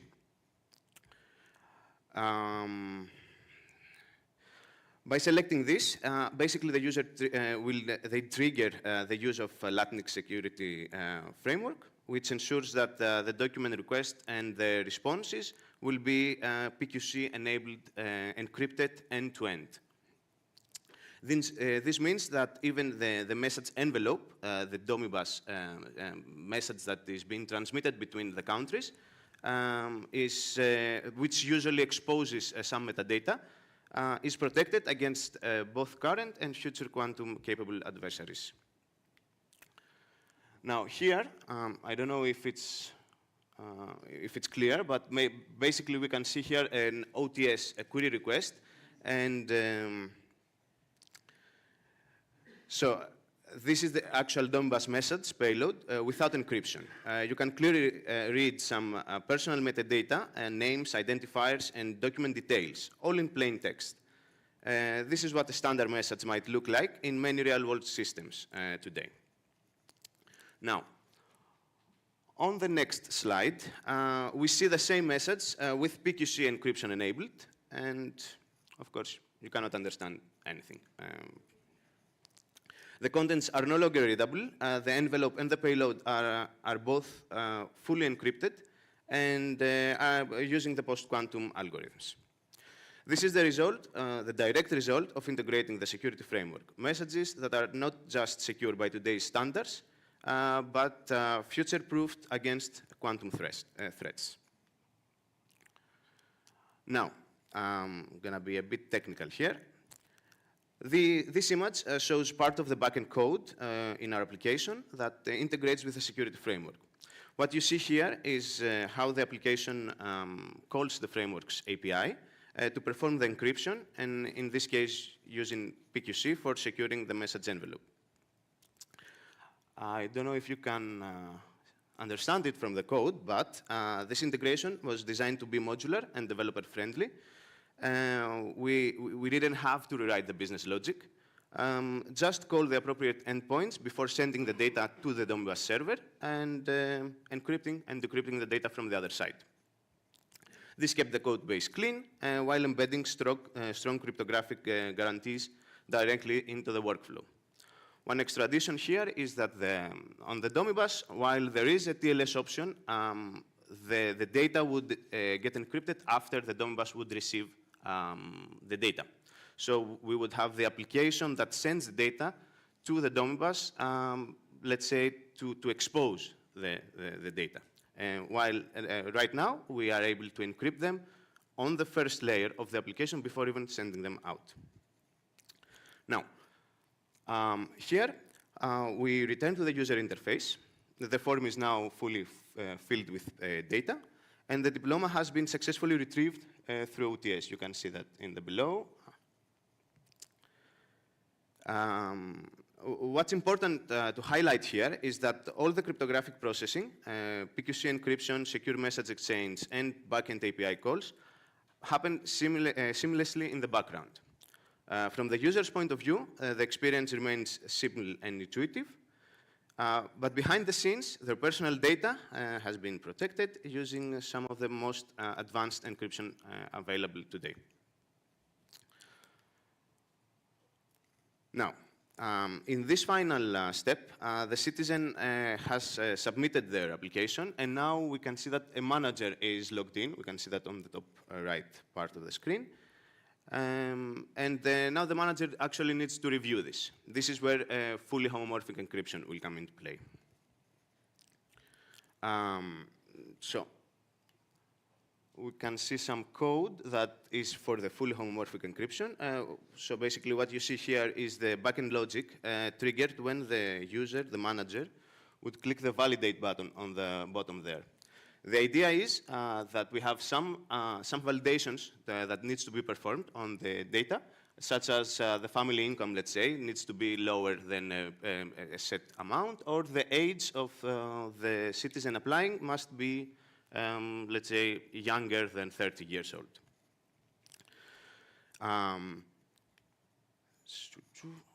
Okay, so here is the code that will, the backend code that would receive this data and actually encrypt them before sending them to the cloud provider. To explain, give me one moment.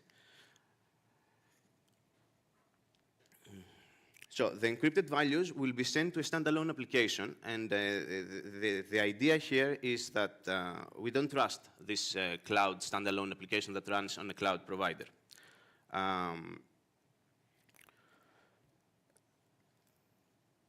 But thanks to fully homomorphic encryption, the cloud can still perform the calculations, but without seeing the actual data. The data will be encrypted using FHC before sending out, and so the cloud provider will already receive encrypted data, vectorized data, that they can perform the calculations without ever knowing the actual values of the data. This gives us strong data privacy and integrity, even in untrusted execution environments. Now, here we can see the code running the standalone application service. This is the part that receives the encrypted application data. Using the security framework's FHC module, it can perform logical operations directly on the encrypted values. Like, as I said, checking whether the income is below 12,000 or whether the applicant is over 18. The entire evaluation is done without ever decrypting the data. You should be able to see this from the code, but let's say, even if you don't understand the code, you have to trust me. So yeah, the entire evaluation is done without ever decrypting the data, ensuring that the cloud provider never sees any personal information. Once this computation is complete, the result is encrypted as well and is sent back to the portal, where it can be safely decrypted and used by the manager and the application. This is a working example of a privacy-preserving cloud computation in a real public sector flow. That's all from me, and thank you for your time. And Gorka, please, you may come and finish.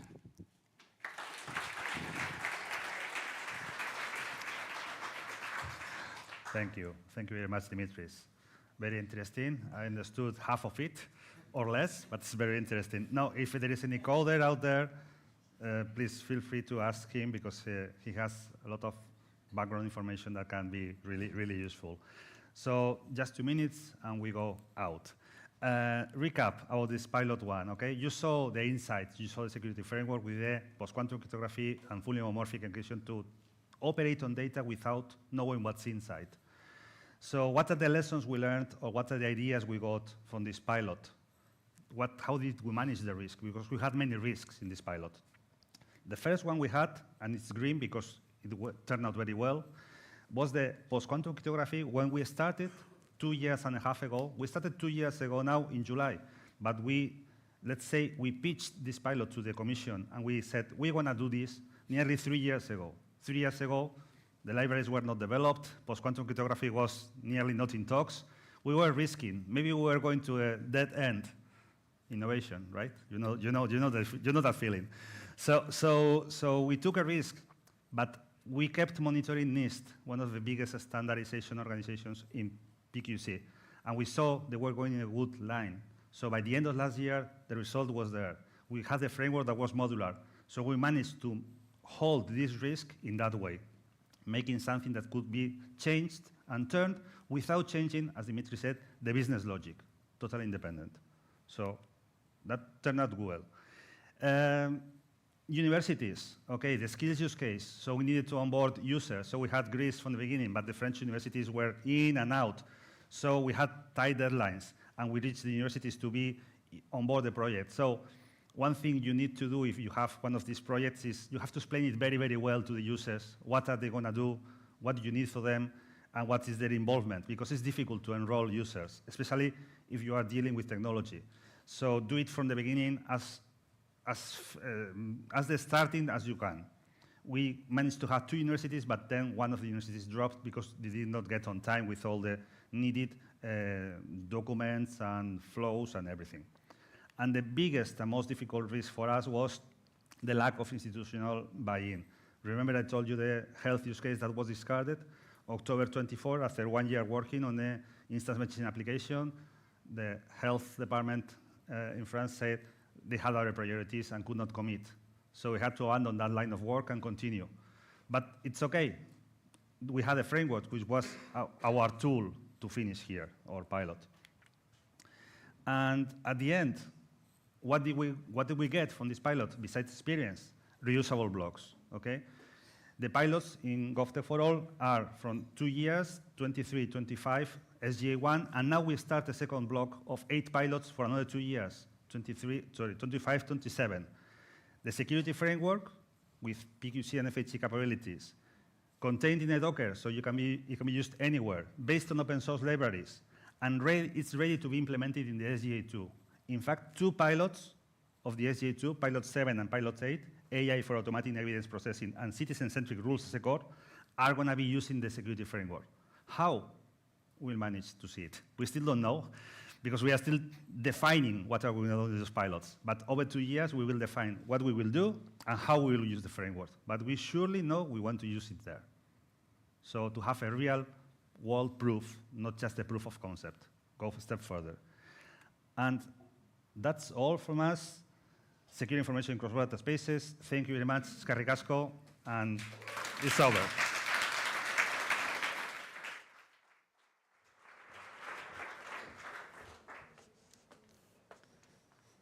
Thank you so much, eskerrik asko. What a morning. We've traveled through quantum computing, simulations, cybersecurity, sensors, communication, and yes, we did it all before lunch. This is just the beginning. The conversations we started today are the seed of innovations will keep growing here in Vizcaya, across Europe, and together through the GovTech4All Consortium. If there is one thing to take away, it's this. None of it matters unless we do it together. That's the spirit of BCAN, of this consortium, and of everything we've seen today. Collaboration is how we turn ideas into real impact. So, as we head into lunch, let's keep the energy going. Talk, connect, share. Some of the best innovations start with simple conversations. Thank you all for being part of this, and remember, we're not just building the future, we're innovating together. Thank you so much.